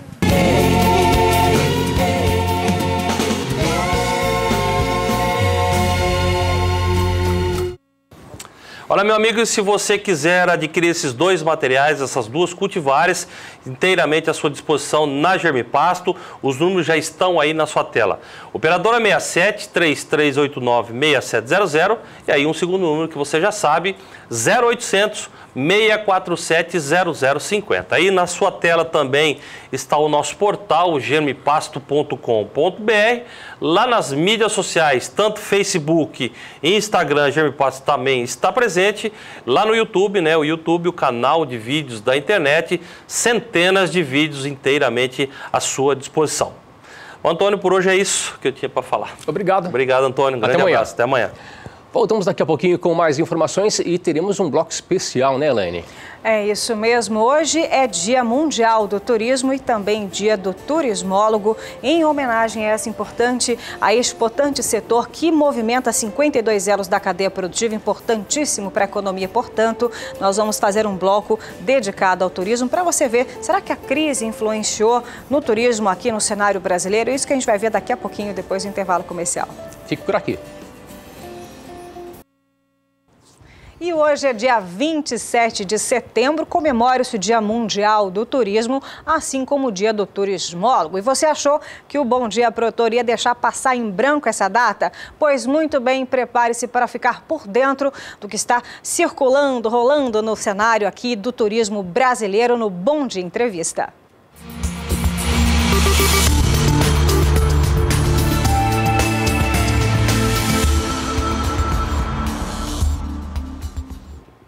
Para falar sobre o assunto, nós estamos recebendo aqui em nossos estúdios o diretor-presidente da Fundação de Turismo de Mato Grosso do Sul, o Bruno Wenden. Bom dia, seja bem-vindo aqui ao nosso programa. Bom dia, muito obrigado pelo espaço, é um prazer estar falando com você. Nós vamos falar agora sobre os principais destinos trabalhados aqui no estado de Mato Grosso do Sul, mas inclusive você está trazendo novidade para a gente. Perfeito, vou trazer novidades aqui, primeiro é um prazer estar aqui no programa novamente. A gente está acabando de lançar a nossa nova campanha promocional do Mato Grosso do Sul. Inclusive amanhã na ABAV, que é a maior feira de turismo hoje do país, a gente vai lançar oficialmente isso. E aqui em primeira mão no seu programa a gente vai divulgar esse vídeo promocional que ficou maravilhoso. 5 meses de muito trabalho, trabalhando no posicionamento hoje do turismo no nosso estado. Tenho certeza que todos vocês vão se emocionar e vão gostar muito. E aqui em Campo Grande, Mato Grosso do Sul, na verdade, bonito, Pantanal, e agora estamos inserindo a Rota Norte. Perfeito, isso. A gente tem trabalhado com os 3 destinos âncora, vamos dizer assim, né? Bonito, Serra da Boloqueno, Pantanal e Campo Grande, como portão de entrada, e que agora vem trabalhando muito a questão não só do turismo de negócios e eventos, mas para gastronomia, pelo rural, pelo ecoturismo no seu entorno. A gente vai focar muito nesses destinos em termos de promoção, mas a Rota Norte também, com Costa Rica, com Alcinópolis, que tem o Templo dos Pilares, que é um lugar maravilhoso, que ainda precisa se estruturar enquanto produto, mas que a gente tem trabalhado agora cada vez mais. Um alto potencial. O Coxim é um destino já antigo, vamos dizer assim, do ponto de vista de estruturação, precisando dar uma renovada. Costa Rica é um destino maravilhoso, de ecoturismo, com belas cachoeiras com né? parques municipais, com o Parque Nacional das Emas, que ele divide com Goiás, que é um parque maravilhoso e que a gente vai olhar muito para a região da Rota Norte e vai auxiliar eles a posicionar melhor aqueles produtos que estão sendo desenvolvidos. Bom, a gente falou em novidade, então você vai acompanhar em primeira mão esse vídeo que está saindo do forno e vai ser apresentado somente amanhã. Perfeito. A ABAV agora no Rio de Janeiro, em São Paulo. É em São Paulo, no Expo Center Norte. É em São Paulo que a gente vai fazer esse lançamento, mas você que está acompanhando o programa vai ter a oportunidade de conferir em primeira mão. Vamos Perfeito. ver? Vamos ver. Emocionante, veja só. Com certeza.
E olha, realmente emocionante, foram 5 meses de trabalho. Conta um pouquinho como foi o processo desse vídeo, que realmente é de encher os olhos, né? 5 meses de muito trabalho, Elaine. Quando eu cheguei a assumir a fundação há 5 meses atrás, eu tinha esse desafio de voltar a posicionar o Mato Grosso do Sul enquanto destino turístico nacional e internacionalmente. Por mais que a gente tenha Campo Bonito, Corumbá, Aquidauana, Miranda, né, o Pantanal como destinos já internacionais, a gente precisava dar mais visibilidade para fora. Então a gente desenhou isso junto com uma empresa de publicidade contratada pelo governo. Sentamos, vimos quais são os principais atrativos e como que a gente ia conseguir comunicar isso ao nosso turista com muita emoção, já que a gente vive hoje cada vez mais o turismo de experiência, a vivência do turista. E a gente chegou aqui na nossa campanha, que é o Visit MS, você no seu melhor estado, justamente trabalhando a questão do estado de espírito da pessoa e fazendo, claro, um trocadilho com o melhor estado, que é o Mato Grosso do Sul. E ela acabou de sair do forno, esse é o nosso material, que é o nosso mapa e o nosso folder promocional. E agora com o vídeo que a gente acabou de ver, claro. Enquanto você vai falando, a gente vai mostrando aqui. Esse é um mapa mesmo, um mapa turístico, né, onde o turista ele vai poder se localizar, tem todos os municípios, as principais rodovias, as distâncias das principais cidades, todos ilustrativos com essa nova campanha. No verso a gente tem algumas informações dos principais destinos, do Mato Grosso do Sul, da rota Serra da Boloquena, Pantanal e de outros destinos também, como eu falei, que vem olha só, pequeno, cabe no bolso. Esse é o único material impresso que a gente vai trabalhar, Elaine, que a gente acredita cada vez mais, a era hoje é digital, a gente vai estar muito presente, inclusive junto com a campanha, com o vídeo, a gente vai lançar o site do turismo, que é o visitms.com.br, redes sociais, vídeo 360, ou seja, completo, porque hoje o mundo é digital, a gente tem que estar presente nele com muita força, é o que o Mato Grosso do Sul vai fazer a partir de agora. Bruno, vamos aproveitar, a gente está aqui falando para um público voltado ao agronegócio. O turismo rural é um setor que vem crescendo bastante. Como você vê, então, esse crescimento, essa evolução do turismo rural aqui no Brasil? É uma atividade que cresce muito, como você falou, é um segmento que a gente chama de turismo também no espaço rural, ou seja, não só atividade de fazenda, mas o ecoturismo no espaço rural, como é em Bonito, que acontece em fazendas, como é o Pantanal, que é o ecoturismo nas fazendas pantaneiras, e o turismo rural também, principalmente com a sua gastronomia, com a lida do dia a dia, né, com a lida com gado, para acompanhar o processo produtivo das fazendas. Então é um segmento que vem crescendo aí muito no país, porque cada vez mais a gente busca o retorno às raízes. O retorno, né? E nada melhor do que pelo turismo rural, pela gastronomia, com as fazendas, com os passeios, para a gente conseguir ter mais contato com essas nossas origens. Bom, você falou em gastronomia, indiscutivelmente é um chamariz e tanto para o turismo rural. É isso que a gente vai ver agora. Eu te convido para a gente ver uma matéria da Rosa Cabral e olha só que maravilha de café da manhã. E o nosso passeio é aqui no sítio Harmonia, que fica em Campo Grande, no Mato Grosso do Sul, que tem um sistema diferente do turismo rural tradicional. Abre somente aos domingos e tem uma capacidade para aproximadamente 50 pessoas. Bora?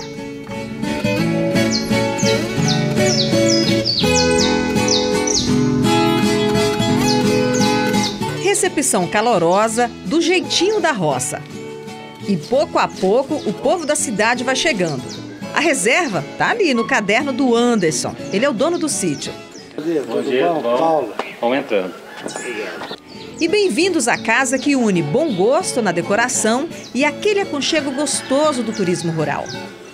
Lembra um pouco da infância da gente, né? A rusticidade, né? E é aliado assim ao bom atendimento que é do Anderson, né? Então é muito bom assim uma manhã agradável assim passar com a família aqui. Descansa um pouco, depois volta, toma mais um cafezinho. O café da manhã é uma fartura. Tem chipa, sopa paraguaia, que na verdade é um bolo, pão caseiro, geleia, doce de leite, queijo e por aí vai. Encantando as visitas, né, Gabriela? O que me encantou mais foi a comida, realmente, né? E eles preparam tudo com tanta delicadeza, com tanto carinho e são produtos que são bem frescos, sabe? E o arroz carreteiro? Uma delícia também, o quebra-torto, né? Eles tiram sua fome e tem um prato bem regional, né? Eles usam uma carne, se eu não me engano, uma carne seca, né? O quebra-torto é o prato principal do café. E é bom mesmo. Tá muito bom. Terceiro prato que eu já tô comendo e não quero parar.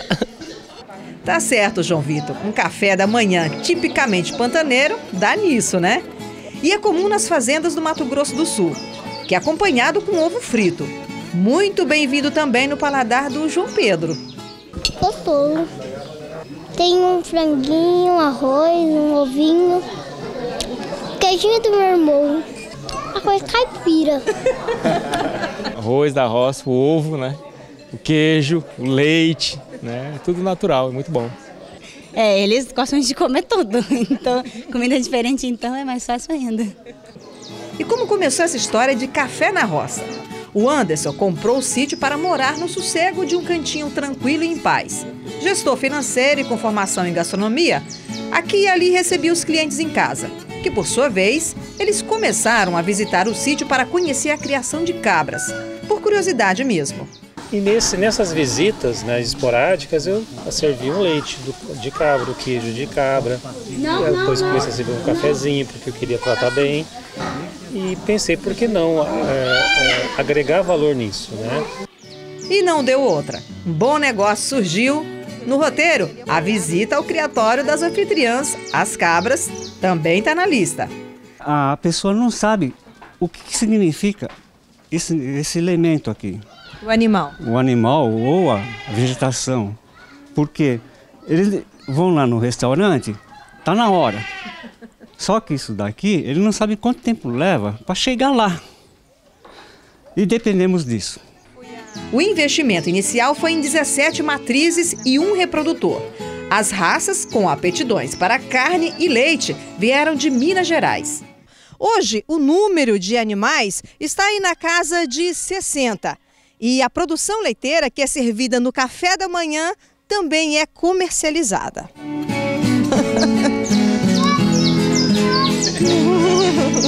E por falar em leite, a safra de filhotes é atração. Olha que coisa fofa, bebendo leite na mamadeira. As crianças fazem a festa. Tô achando legal. Essa é a minha primeira vez que eu passo a mão num cabritinho.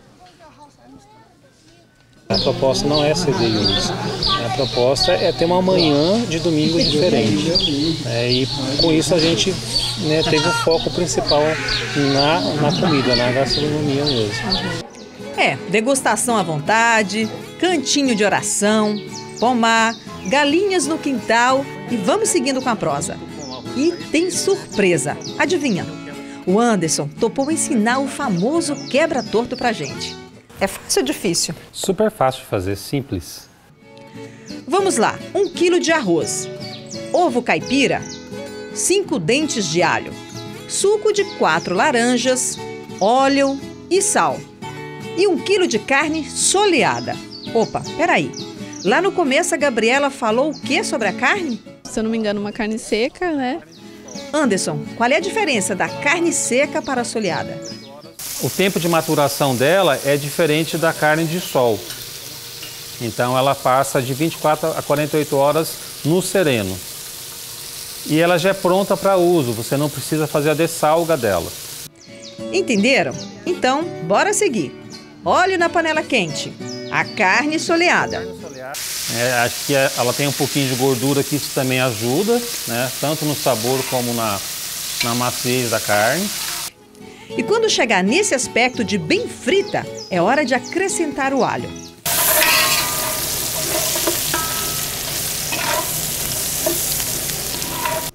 Alho dourado, entra o suco de laranja. Então ele vai ajudar na maciez da carne e na coloração do arroz também, na finalização do arroz. O suco também serve para ajudar a soltar a borra que fica no fundo da panela, que dá a coloração no arroz. Bem passado, vamos colocar a água fervendo. Tapa a panela, em média, meia hora de fogo. Pronto, hora de fritar os ovos. Servidos? Nossa equipe sim. E aí, Paulo? Suspense? Muito bom. Cadiel? Muito bom, Anderson. Valeu mesmo, hein? Obrigado. E aí, Rosa? Ai, e se de comer rezando que tem o pecado da gula, meu povo? Olha, vale a pena, ó. Faz aí, ó, muito bom. Tchau, tchau, obrigada. Obrigada, Anderson. Valeu. Até a próxima. Nada.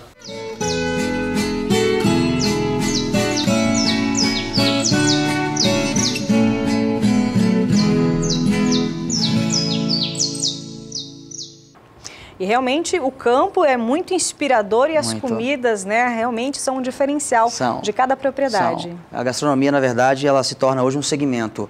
Antes ela só compunha só um pacote, né, Elaine? Cada vez mais ela tem sido motivador de fluxo turístico, ou seja, o turista tem decidido viajar para destinos a partir da gastronomia também. Ele olha o que aquele destino tem a oferecer. E o nosso estado, Mato Grosso do Sul, é muito rico nessa parte, principalmente com a gastronomia pantaneira, né? Todas as nossas comidas tradicionais, nosso arroz carreteiro, quebra-torto, a sopa paraguaia, a nossa chipa, enfim, tudo que a gente tem a oferecer, cada vez mais tem sido motivador de fluxo. Mas, Bruno, me tira uma dúvida, estamos num ano desafiador, um ano muito complicado e mexeu em todos os setores. Para o turismo foi diferente ou sentiu também o baque da economia brasileira? Infelizmente também sentiu.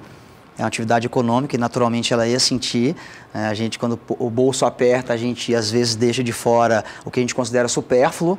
E na viagem ainda infelizmente é. A gente espera que ela daqui a pouco vai compor de fato tudo que a pessoa quer consumir. O turismo vai entrar cada vez mais na prateleira de consumo, mas sentimos um pouco, o estado teve uma queda. Bonito teve uma queda aproximadamente de 20%. É claro que algumas ações que o Estado aportou recursos, como foi o caso do Rally dos Sertões, o mês de agosto de Bonito foi um mês positivo, e seria em termos um mês negativo, mas sentimos. E agora é a nossa capacidade cada vez mais, enquanto órgão de fomento, de trabalhar oportunidades.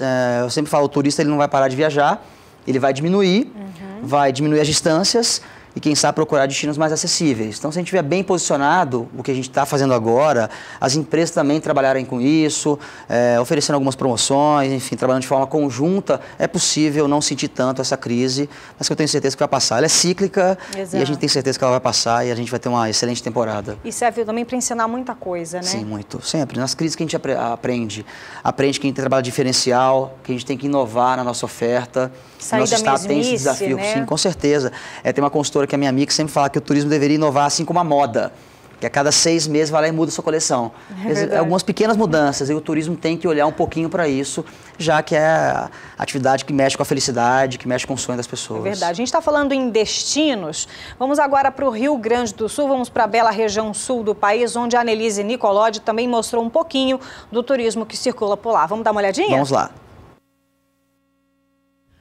O Rio Grande do Sul costuma quase sempre surpreender os turistas, seja pelos sabores, sotaques, cenários ou pelos costumes regionais. Se você está precisando de um momento como esse, longe da civilização, perto dos bichos e da natureza, nós temos algumas opções para te oferecer. Lugares que ficam bem próximos da capital dos gaúchos, mas o agito da cidade grande parece estar a milhas de distância. 30 minutos do centro de Porto Alegre e já é possível curtir a vida assim, em meio à natureza. A terra do churrasco, do chimarrão e do futebol é capaz de proporcionar uma experiência inesquecível para os turistas que procuram a calmaria do campo. Porto Alegre, como sendo a segunda capital com maior área verde, ela tem um potencial único no Brasil. Então a gente viu como uma possibilidade no turismo rural fazer uma integração de urbano e rural, porque as pessoas estão no meio urbano e existe o rural aqui, que hoje ele vem diminuindo gradativamente em função dos interesses mobiliários, enfim, né? Então na hora que o urbano começa a conhecer esses lugares, ele começa a se sentir como dele também. Porque isso é a mesma cidade, embora pareça outro mundo. E é qualidade. Quando a cidade é considerada alguns fatores de qualidade de vida, está a nossa produção rural.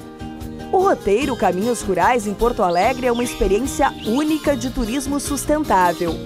A região das estâncias no século XIX hoje é ocupada por pequenas propriedades de agricultura familiar e agroecológica, que preservam a paisagem natural, o modo de vida tipicamente rural e bem gaúcho.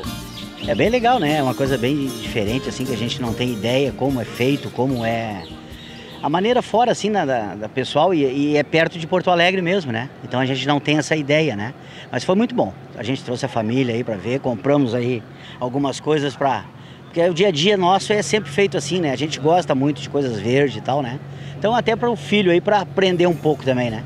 A ideia nasceu em meados da década de 90, mas de forma isolada. Só em abril de 2005 o projeto ganhou corpo a partir do inventário turístico da região. A rota foi lançada oficialmente como produto turístico em novembro do mesmo ano, época em que o Serviço Nacional de Aprendizagem Rural, o Senar, começou a qualificar as propriedades. Aliás, hoje, esse é um requisito para os empreendedores interessados em integrar a rota. O sindicato é um dos percursores do turismo rural em Porto Alegre, não tem dúvida nenhuma. E todos os cursos de qualificação, eles vêm via Senar, via Sindicato Rural, que dispõe disto para os produtores, as pequenas famílias, para se habilitarem dentro do turismo rural, via sindicato, via Senar, com esse curso de qualificação. Isso tem sido feito, continua sendo feito, lá em parceria Sindicato Rural, Caminhos Rurais e Senar, na zona rural de Porto Alegre, que tem uma zona turística muito bonita, né? Quem conhece sabe disso. As propriedades envolvidas na Rota Caminhos Rurais são dedicadas a diferentes atividades de lazer junto ao ambiente rural. Tem produção de frutas, pesca, trilhas, passeios a cavalo, produção de plantas ornamentais e alimentícias, comida caseira preparada em fogões a lenha e aquele café campeiro. É fantástico e a gente vê assim, a parte rural dentro de Porto Alegre, que é uma coisa que normalmente a gente não sabe que existe, né? A parte orgânica com hortaliças diferentes que a gente não conhece, muito diversificado, muito bom, achei excelente, nota 10, um passeio excelente, recomendado. Mais 110 quilômetros em direção à Serra Gaúcha e mais um roteiro à espera de turistas. Em Carlos Barbosa, o Recanto Bergamasco tem um pouquinho de tudo. O percurso possui 10 pontos de visitação que valorizam a arquitetura, a cultura, a gastronomia e a história dos primeiros imigrantes italianos que se instalaram no local. Todo o nosso pessoal, a nossa região, é apaixonado pelo lugar onde vive. E essa paixão é que faz nós a fazermos essa alteração, essa mudança que está levando hoje. Bastante religiosos, os imigrantes construíram assim que chegaram no local essa igreja, que hoje é referência para os visitantes que querem conhecer um pouco da história. As pedras carregadas pelos próprios moradores ergueram a Capela São João da Cruz em 1875. Em 2007, ela foi restaurada, preservando a sua originalidade. Essas pedras, elas foram trazidas, né, elas foram quebradas todas bem próximo daqui. Elas foram trazidas com um instrumento chamado de liça, né, que é um instrumento baixo, né, chamado em Bérgamo, né? E eles vinham trazendo com bois e mulas. As menores, as crianças e as mulheres, nos seus chapéus e aventais, elas iam trazendo e elas eram colocadas, encaixando, né, dentro das pedras maiores. Saímos da igreja e seguimos por uma trilha até a casa de chás da Dona Lourdes. Um recanto de paz em meio à natureza. Aqui, o relógio do corpo humano garante que você colhe o chá indicado para cada horário e órgão. O relógio do corpo humano ele age assim. Cada erva, cada chá é uma parte do corpo humano. Dependendo do horário que a gente recebe o turismo, é a função de um que a gente serve. Em seguida, pegamos outra trilha em meio à mata nativa. É preciso caminhar algumas horas, mas com toda certeza, o cansaço é recompensado quando os olhos alcançam a Cascata das Andorinhas. E nem preciso dizer por que ela leva esse nome. Bem, o Recanto Bergamasco, ele também dentro do recanto nós temos a Cascata das Andorinhas, onde tem as trilhas, a água potável, a natureza, uma andorinha diferenciada que ainda a gente está estudando da procedência. Elas vivem aqui há muito tempo, elas saem em bando às 10 da manhã, voltam às 4 horas da tarde, bem diferenciada. Depois de uma boa caminhada, nada melhor do que descansar. E a pousada da Fátima nos recepciona com água fresca, sucos naturais e muito verde. Pode sentar, pode descansar um pouco. Descanso merecido, mas o passeio continua. Seguindo o roteiro, chegamos até as ruínas dessa casa de pedras, construída há 100 anos. E aí é possível visualizar como os imigrantes que chegaram na Terra Nova foram fixando morada.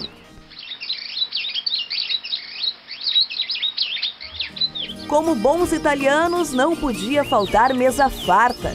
Alimentos produzidos com muito carinho e cheios de história. A polenta é cortada com um fio de linha, como faziam os antepassados. Na sobremesa, o famoso cigulete, um doce típico da região de Bérgamo. Usavam o fio, né? Então a gente quer mostrar como a gente fazia antigamente. E que tal aprender a fazer o seu próprio capelete? A gente ensina como é que é feito o capelete. Eu ensino para ela como é que eu faço o capelete, como é que é o meu trabalho. Aí eles já botam a mão na massa e já saem fazendo. Nessa agroindústria famosa pelos queijos e salames, dá para levar para casa um pouquinho do que esse passeio representa. Sabor diferente, eu digo assim que mais é a matéria-prima, é as qualidades da matéria-prima. Os embutidos, a gente trabalha com suíno próprio, se faz um tratamento especial no suíno, então dá uma qualidade um pouquinho melhor no produto final. Uma terra onde o empreendedorismo anda lado a lado com os antigos costumes de um povo que é perito na arte de bem servir.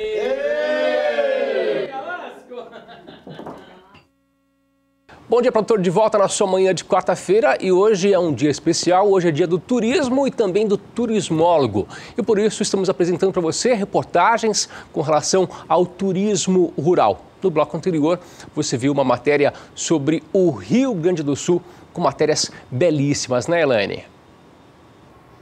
Bom, a gente pôde ver também a bela região sul do país, com várias atividades também, vinho. Turismo começou lá, na verdade? O turismo rural começou lá no Rio Grande do Sul, começou em Santa Catarina, né, ambos os estados, eles trabalham muito bem isso, tem belíssimos roteiros, eles conseguem agregar muito bem a questão rural com a questão da cultura, né, do italiano, do alemão, a gastronomia deles é maravilhosa, é um aprendizado para aqueles destinos que querem trabalhar com o segmento de turismo, ou com turismo rural, ou com turismo no espaço rural. A gente está falando sobre as dificuldades esse ano desafiador de 2017. A gente fez essa mesma pergunta também ao Ministério do Turismo. Será que mudou muita coisa no cenário aqui no âmbito nacional? É isso que você vai ver agora. Aqui em Brasília, nós vamos conversar com Fabiana Oliveira, que é coordenadora do Ministério do Turismo. Fabiana, então vamos fazer uma avaliação do atual momento do turismo no Brasil. Podemos dizer que está sendo um ano bom em 2017? O turismo ele é uma atividade que pode responder positivamente para a recuperação econômica do país. Vem respondendo positivamente à geração de emprego e renda. Dados que a gente coletou aqui no primeiro semestre deste ano indicaram que houve um aumento no faturamento das empresas relacionadas ao turismo no Brasil. Então, a gente vê aí que, de fato, vem contribuindo, né, para a economia do país. E o turismo ele responde aí a mais de 52 atividades econômicas. Então, assim, ele deixa um lastro muito grande aí para o país. Em termos de fluxos turísticos também, a gente já fez uma prévia esse ano da movimentação turística. No caso dos desembarques internacionais, a gente teve um aumento aí nesse primeiro trimestre desse ano em relação ao de 2016, um aumento de 2%, já batemos aí os 5 milhões de passageiros internacionais. E no caso dos desembarques domésticos, a gente está aí estável para esse ano. Com relação ao ecoturismo, o turismo rural, que é basicamente o nosso público, qual a avaliação que nós podemos fazer no país esse ano? Das viagens domésticas que eu citei anteriormente, em torno de 16% dos turistas que viajam motivados a lazer no Brasil procuram o ecoturismo, aventura e natureza como motivação principal da viagem. Ou seja, isso engloba esses segmentos que você falou. Então, a gente vê aí que, atrás do turismo de sol e praia, que de fato é o grande carro-chefe aí do Brasil hoje, esses segmentos ele tem uma grande força no desejo do brasileiro de viajar pelo país. Com relação aos destinos turísticos, quais são as regiões que a gente pode dizer hoje que são campeãs, que estão bem em 2017? Bom, a gente tem Bonito, né, que é um dos principais destinos aí de ecoturismo no Brasil, já ganhou diversos prêmios aí em relação à gestão, à sustentabilidade, e a gente aí tem uma diversidade aí de parques naturais nacionais no Brasil que são alvo aí de visitação turística, né, da Bahia, Chapada Diamantina, enfim, no sul aí Aparatos da Serra, a gente tem aí esse grande diversidade natural. O Brasil, enquanto país muito grande, né, então a gente tem essa capacidade aí de ter uma grande quantidade de recursos naturais para oferecer para o turista. A Amazônia, né, que é um dos principais Pantanal. Também, Pantanal, exatamente. Com relação à parte econômica, o Ministério tem algum controle se ficou mais fácil, ficou mais difícil por conta do momento econômico que nós vivemos fazer turismo no Brasil? Sim, o turismo ele vem de uns tempos para cá já se integrando à cesta de produtos do brasileiro. Então, o brasileiro vem viajando mais e por uma série de fatores de facilitação das viagens, né? E aí as campanhas promocionais do Ministério do Turismo também contribuem para isso, que aí a gente divulga o Brasil aí e incentiva o brasileiro a viajar pelo país. Então, vocês, Ministério do Turismo, dizem para o brasileiro viaje? Viaje pelo Brasil, conheça o seu Brasil. Diversidade cultural, diversidade natural do Brasil aí, todo brasileiro tem que conhecer. Então, é isso que a gente, de fato, coloca aí nas nossas mensagens. Ok, nós conversamos com Fabiana Oliveira, coordenadora do Ministério do Turismo. Voltamos aos estúdios.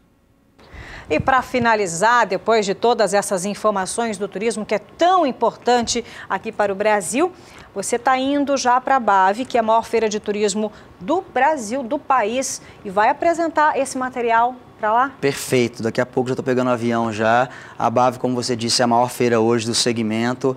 A gente está indo em peso, com uma caravana de empresários aqui do nosso estado, com um stand de 100 metros quadrados, assim, mostrando todas as nossas belezas, com painel de LED, com óculos 360. Vamos lançar a campanha Viste MS, o vídeo promocional, o nosso site, enfim, a gente vai em peso mesmo para que o Mato Grosso do Sul, tenho certeza, vai ser um dos maiores destaques dessa feira e vai voltar aí a vigorar como um dos principais destinos turísticos do nosso país. É isso aí. Com essas palavras, nós encerramos essa entrevista. Nós conversamos com o diretor-presidente da Fundação de Turismo de Mato Grosso do Sul, Bruno Wendling, e a gente também aproveita para finalizar desejando um feliz dia do turismólogo a todos os turismólogos que estão nesse momento sintonizados, né, Bruno? Muito obrigado, Elaine. Obrigado pelo espaço e parabéns a todos os turismólogos. Esse espaço é nosso, a gente tem conquistado cada vez mais ele. Isso mesmo. Segue o programa.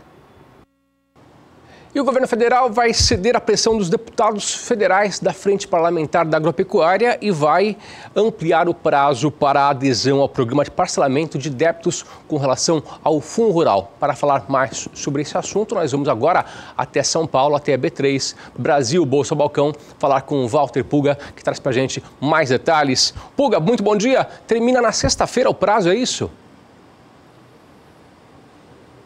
A princípio, sim. Bom dia a você, bom dia a todos. O prazo para adesão àquele parcelamento de débitos junto ao Fundo Rural, de fato, termina no dia 29. Mas o governo deve ceder à pressão de uma das mais influentes bancadas do Congresso Nacional, que é a bancada ruralista, e pode estender o prazo de adesão a esse programa de parcelamento de débitos tributários junto ao Fundo Rural, o Fundo de Assistência ao Trabalhador Rural. As negociações em torno dessa medida são prioridade agora para a Frente Parlamentar Agropecuária, justamente no momento em que o presidente Michel Temer precisa negociar, vamos dizer, um impedimento da continuidade daquela denúncia apresentada contra ele, que será apreciada agora na Câmara dos Deputados.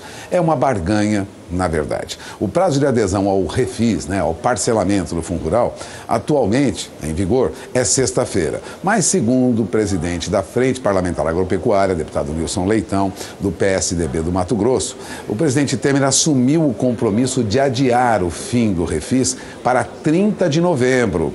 Uma nova medida provisória deve ser editada com esse objetivo. Bom, por trás dessa tentativa da bancada ruralista de postergar, de adiar a adesão ao refis do Fundo Rural, estão questionamentos sobre aquela resolução que o Senado Federal aprovou, que perdoa os 17 bilhões de reais de dívidas dos produtores com o Fundo Rural, justamente aquelas que seriam alvo aí de renegociação por meio de um programa que oferecia aí desconto de 100% nos juros, desconto de 25% nas multas. Bom, a resolução que foi aprovada no Senado Federal, a princípio está em vigor e perdoa essa dívida passada. Já foi sancionada até pelo presidente do Senado, Eunício Oliveira, e pode ser, e não pode, na verdade, ser vetada pelo Executivo. Mas há possibilidade de um recurso ao STF para invalidar essa aprovação do Senado. Enquanto isso está em discussão, na verdade, o prazo em vigor é 29, sexta-feira.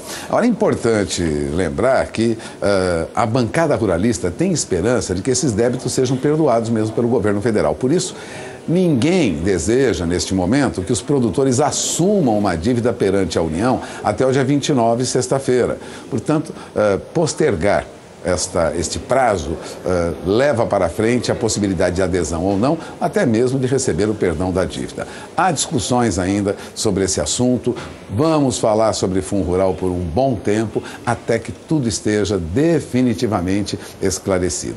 Há muita discussão jurídica em relação ao Fundo Rural, mas por enquanto a bancada ruralista não deseja que haja uma adesão do produtor, comprometendo-se a pagar essa dívida que pode ser, enfim, perdoada. Bom, esse é o destaque no noticiário desta quarta-feira. Fora isso, a discussão do parcelamento de débitos tributários de outras empresas brasileiras que o governo tenta aprovar com alguma modificação, sempre barganhando uma maneira de barrar a denúncia contra o presidente Michel Temer. O governo tenta ceder o que pode, mesmo prejudicando as contas da União, em favor de barrar essa denúncia que chega agora à Câmara dos Deputados, enviada pelo STF, depois de uma apuração prévia feita pela Procuradoria-Geral da República, apresentando denúncia por formação de quadrilha contra o presidente Michel Temer. Bom, esse é o destaque desta quarta-feira, de olho na informação, porque as discussões ocorrem em Brasília, os números vão se alterando em função desse endividamento perdoado ou não, de parcelamento ou não de dívidas tributárias junto ao governo federal. Isso pode auxiliar, lógico, numa recuperação da economia, facilitar a recuperação de empresas, por isso é importante acompanhar a evolução das decisões que ocorrem em Brasília. São 9h14, horário de Brasília. Como sempre, vamos acompanhar o que ocorre nas principais bolsas do mundo. Veja que na Ásia não há uma direção única. Hoje o mercado encerra negociações na Ásia com esses números que você tem no painel. Acompanhe comigo. Há uma perspectiva de melhoria em algumas bolsas, mas veja, Tóquio recuou 0,31%, enquanto Hong Kong, Xangai e Shenzhen vêm em alta, mas o índice Kospi da Bolsa de Seul tem uma leve baixa. Há ainda muita preocupação entre os investidores de bolsa em relação àquela discussão entre Estados Unidos e Coreia do Norte, aquelas questões geopolíticas, preocupam de certo modo ainda o investidor asiático, aquele que trabalha na região da Ásia. Bom, enquanto isso, no mercado europeu, veja o que está ocorrendo nesta manhã. Nesta manhã, o mercado europeu trabalha com esses números que você tem no painel. Veja o comportamento das principais bolsas na Europa. Você tem na tela do seu televisor agora movimento de alta.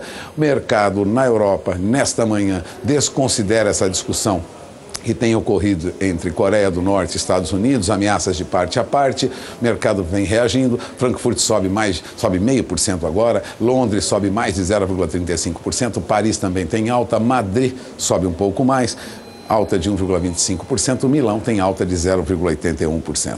O que ocorre nas principais bolsas dos Estados Unidos, sinalização dada logo nesta manhã, é que o mercado trabalha em alta também, acompanha essa alta nas bolsas da Europa. Standard & Poor's Futuro, que é o índice de referência, subia 0,10%, Nasdaq Futuro subia mais, subia 0,17%. Isso mostra que o mercado europeu vem em alta, já contaminando também para a alta o mercado norte-americano. Enquanto isso, o que ocorria aqui ontem? Bom, a nossa bolsa teve uma leve queda, ajuste de posições e terminou o nosso índice Bovespa, que é o índice de referência para o nosso mercado, o mercado brasileiro, você tem na tela, terminou ontem com uma leve baixa de 0,16%, ou seja, nós tivemos aí um fechamento aí abaixo de novo dos números anteriores, na faixa agora de 74.300 pontos. Houve uma queda ontem, né? Mais cedo as ações da Vale subiam muito mais, chegaram a subir mais de 1,5%, mas encerraram com alta de 1,32%. As siderúrgicas ficaram até entre as maiores altas do índice Bovespa aí, refletindo, na verdade, valorização dos preços do minério de ferro e depois de uma recuperação, fortes perdas que nós tivemos recentemente. Então, os papéis da Vale terminaram em alta. No entanto, Petrobras caiu quase 1,80%, passando a ficar em linha com os preços do petróleo. Aliás, desde cedo a Petrobras perdia preço, por isso o índice Bovespa veio em queda. Quanto ao câmbio, bom, relação ao dólar com o real, mantém uma alta o dólar, acompanhando aquela tensão que ainda ontem contaminava o mercado. Essa discussão entre Estados Unidos e Coreia do Norte, isso causava alguma tensão, né? Outro problema também foi a apreciação da moeda americana frente às principais divisas, como o petróleo. Então veja o fechamento do dólar ontem. O dólar encerrava negociações a 13,16 mais 80, subiu mais um pouco, subiu 0,28%, mas o mercado tende a uma calmaria a partir de hoje. São 9 horas e 17 minutos, horário de Brasília. Eu encerro por aqui essa minha primeira participação, lembrando que daqui a pouco eu volto, nós vamos falar sobre café, sobre boi gordo. Agora eu retorno o sinal para Campo Grande. Elaine, Antônio.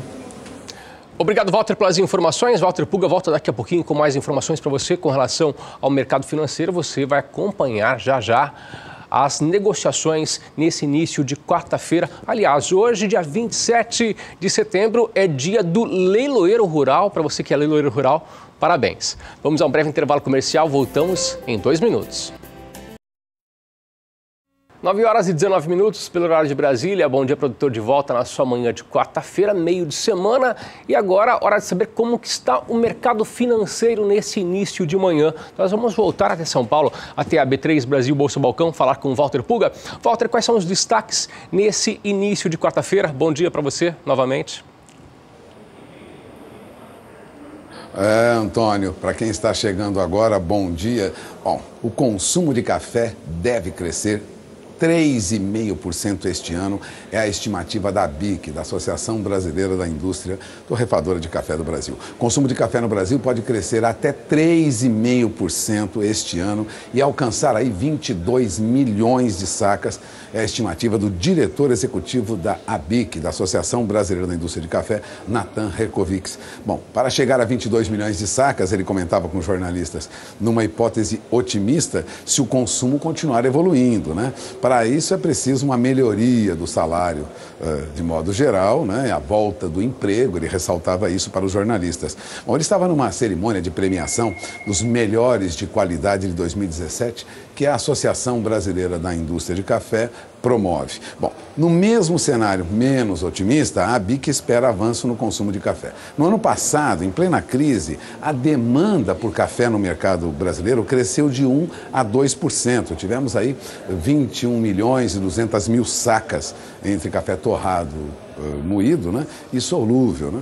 É a estimativa da ABIC. Agora, o maior interesse dos cafés de qualidade por parte dos consumidores é um dos fatores que explicam aí essa manutenção da demanda no mercado brasileiro de café, né? Bom, a queda dos preços da matéria-prima acontece, de outro lado, num cenário de oferta seletiva, ou seja, nós temos aí pouco café ofertado no mercado, mesmo assim, o café se valoriza para o consumidor, mas não tem a mesma recuperação de preço ou a equivalência com o produtor rural. É essa a queixa dos produtores rurais, né? O café ainda está sob pressão, né? Ontem nós tivemos no mercado americano até o ganho, né, no final da sessão, mas durante todo o dia o mercado americano trabalhava com preços do café sob pressão, né? O mercado se encaminhava para um fechamento no terreno negativo, mas no final do dia acabou encerrando em alta, né? A alta do dólar contra outras moedas e as perdas do petróleo pressionaram Nova York durante o dia, indicações de um clima mais favorável e chuvoso aqui no Brasil também pressionava o mercado, mas no final do dia o que nós tivemos foi uma recuperação. Como a Bolsa de Londres fecha mais cedo, fechou em queda, nós tivemos café em queda, café em Nova York vinha em baixa, em Londres também, aqui na B3 também a perspectiva era essa, mas no final do dia, como eu destacava agora há pouco, café terminava em alta de mais de 0,5% para os vencimentos mais curtos no mercado futuro de Nova York, que é referência para o mercado internacional. Não foi diferente aqui na B3. Aqui nós tivemos alta de 90, 70, no mínimo 65 centavos de dólar por saca em alta no final do dia. Então, o fechamento no mercado futuro ontem, Nova York e aqui, foi positivo. Agora, no mercado físico, o café apresenta preços estáveis, então não há grandes alterações para o produtor que está negociando o café neste momento. No sul de Minas, em média, R$ 460 a saca para café arábica bebida boa. No Cerrado Mineiro, café arábica bebida boa também, no máximo R$ 470 a saca, segundo a apuração de safras e mercado. E ainda se mantém o café arábica Rio, tipo 7, lá da zona da Mata de Minas Gerais, na faixa de R$ 410 a saca. Portanto, sem grandes alterações no levantamento de safras e mercado. Mas o CPEA já apurava valores mais baixos ontem nos preços pagos ao produtor. Veja, os números do CPEA mostravam uma queda para a faixa de R$ 450 a saca em média, R$ 450,23 a saca no dia 26 de setembro, mais uma baixa de 0,23%. Mesmo assim, café arábica neste mês de setembro ainda encerra com alta, mas uma alta bem menor do que nós já vimos, né? Nós já vimos alta mais acentuada durante o mês, quando nós tivemos aí valores acima de R$ 460 a saca. Mas ainda permanece uma alta de pelo menos 1% no indicador café arábica do CPEA. Já café robusta perde preço lá no Espírito Santo. Veja, os números apurados pelo CPEA mostram que café robusta recuava mais um pouco ontem, caía para R$ 399,73 a saca em média. Entre os dias 25 e 26, café perdeu mais 0,44% na média CPEA e no mês tem uma baixa de quase 1,80%. Então temos uma queda para o café robusta, ainda permanece uma alta para a média que o CPEA apura quando estuda café arábica. E neste momento, o que nós temos no mercado lá em Nova York, referência para quem trabalha no mercado de café, é a continuidade de uma baixa. Veja que agora nós já temos café arábica negociado lá para dezembro, com preço sob pressão, a $1,30 por libra-peso, né? Ou seja, nós temos aí um movimento de baixa acentuado, perda de 175 pontos agora. Mostra que o mercado continua fraco para o café, a despeito, mesmo sabendo que nós temos aí dificuldades para a produção durante este ano. Contrato para março, veja, cai agora 1,32%, perde 180 pontos, recua para $1,34 por libra-peso. O contrato de maio a $1,36 por libra-peso também recua 180 pontos. Então temos o mercado sob pressão. Vamos à Bolsa de Londres. Nosso diretor de TV mostra para você agora a nossa Bolsa de Londres. Negócios nesta manhã com café robusta.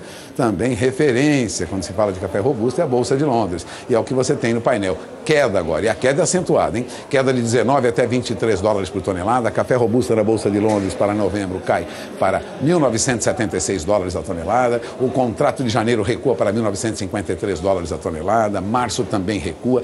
Queda acentuada para as cotações do café. E se o café perde preço lá fora, não deve ser diferente aqui na B3. No segmento BMF, né, mercadorias, veja, o que está ocorrendo neste momento é um mercado em queda de quase 1% para café com entrega prevista para dezembro, deixa para trás a faixa de 160 dólares a saca, já cai para 159 dólares e 50 centes a saca, queda de $1,50 por saca nos últimos negócios. E o contrato para setembro do ano que vem, que estava perto aí de 170 dólares a saca, recua mais, cai agora para 166 dólares e 75 centes, ou seja, a perda é de mais de 3 dólares por saca para café com entrega prevista para setembro do ano que vem no mercado futuro da B3. Café em baixa hoje no mercado internacional, queda também na B3 aqui no mercado brasileiro. São 9h27, horário de Brasília. E notícia de destaque para a pecuária brasileira é que os principais frigoríficos processadores de carne voltam agora a exportar para os Estados Unidos. A Autoridade Sanitária do Serviço de Segurança e Inspeção de Alimentos lá do governo americano, do Departamento de Agricultura dos Estados Unidos, comunicaram ao Ministério da Agricultura brasileiro que o Brasil poderá restabelecer as exportações de carne para os Estados Unidos pelo menos de 5 frigoríficos, mas só com carne termoprocessada, né? Essas 5 unidades foram embargadas preventivamente pelo Ministério da Agricultura por problemas como rompimento de embalagens, e a medida foi tomada com o objetivo de evitar aí eventual embargo total dessa exportação. O comunicado revertendo essa situação para a carne bovina processada foi enviado ao Ministério da Agricultura nesta segunda-feira, dia 25. Os produtos processados termicamente representam a maior parte da exportação de carne brasileira para os norte-americanos. O Brasil possui 18 frigoríficos fornecedores de matéria-prima para o mercado americano. Agora, o fim do embargo para corte de carne brasileira in natura só vai ocorrer depois que os americanos avaliarem um documento que foi enviado a eles, né?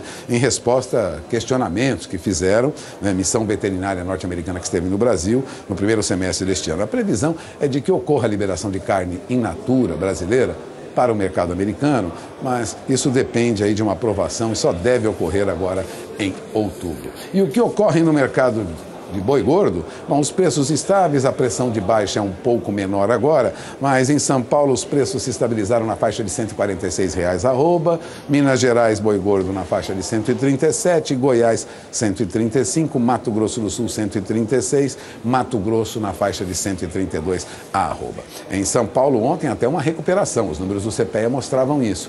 Veja os números apurados pelo CPEA, boi gordo em média subia 0,20% entre 25 e 26 de setembro, não retorna ainda aquela faixa de 144, se aproximando de R$ 145 arroba, mas há uma recuperação. No entanto, a queda é de mais de 0,5% no indicador CPEA, considerando números apurados até ontem. Já bezerro negociado no Mato Grosso do Sul, mesmo com baixa ontem no indicador CPEA, veja, mantém alta superior a 5,10%, e é o que você acompanha comigo agora na tela do seu televisor. Bezerro continua com preços firmes, aí bem próximos a R$ 1.180 por cabeça. A média, R$ 1.179,92 por cabeça. Há uma baixa de 0,64%, veja, entre os dias 25 e 26 de setembro, mas ainda há uma recuperação de preço este mês para bezerro, na média apurada pelo CPEA, lá no Mato Grosso do Sul. E aqui, na B3, ontem nós tivemos um movimento de queda nos vencimentos mais curtos para boi gordo. Agora veja os primeiros negócios nesta quarta-feira. Agora há pouco, o mercado já operava com um movimento de queda para vencimentos mais longos, contrato mais negociado é o contrato de outubro a R$ 142,28 arroba, recua agora 0,20%. O mercado trabalha novembro também com uma leve queda, R$ 141,50 arroba, e dezembro a R$ 142,10 arroba, praticamente estável, uma leve baixa de 0,03%. E essas são as principais informações sobre a evolução dos negócios no mercado de café e de boi gordo. Agora, 9 horas e 30 minutos, horário de Brasília. Antes de encerrar a minha participação, vamos acompanhar o dólar. Veja, dólar que tinha alta ontem, opera agora em alta de novo. Já passa de R$ 3,18, já se aproxima de R$ 3,19, mais uma alta para o dólar, alta de 0,66%. O dólar está firme frente ao real e frente a outras moedas no mundo nesta manhã de quarta-feira. Eu encerro por aqui minha participação. Antônio, Elaine, é com vocês. Obrigado, Walter, pelas informações, pela participação. Walter Puga volta amanhã aqui no Bom Dia Produtor. E nós também voltamos amanhã, né, Elaine? É isso mesmo. Para você que está desde 7 horas e 15 minutos pelo horário de Brasília nos acompanhando, muito obrigada pela sua audiência. Espero que você tenha gostado desse bloco especial voltado aí para o turismo rural. Nós voltamos amanhã, 7h15 da manhã. Desde já contamos com a sua audiência amanhã, quinta-feira. Tchau, tchau. Até amanhã.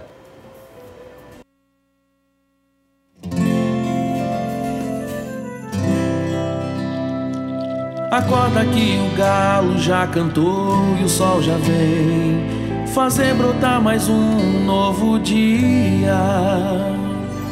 Lenha no fogão, café pra esquentar e a bicharada no quintal.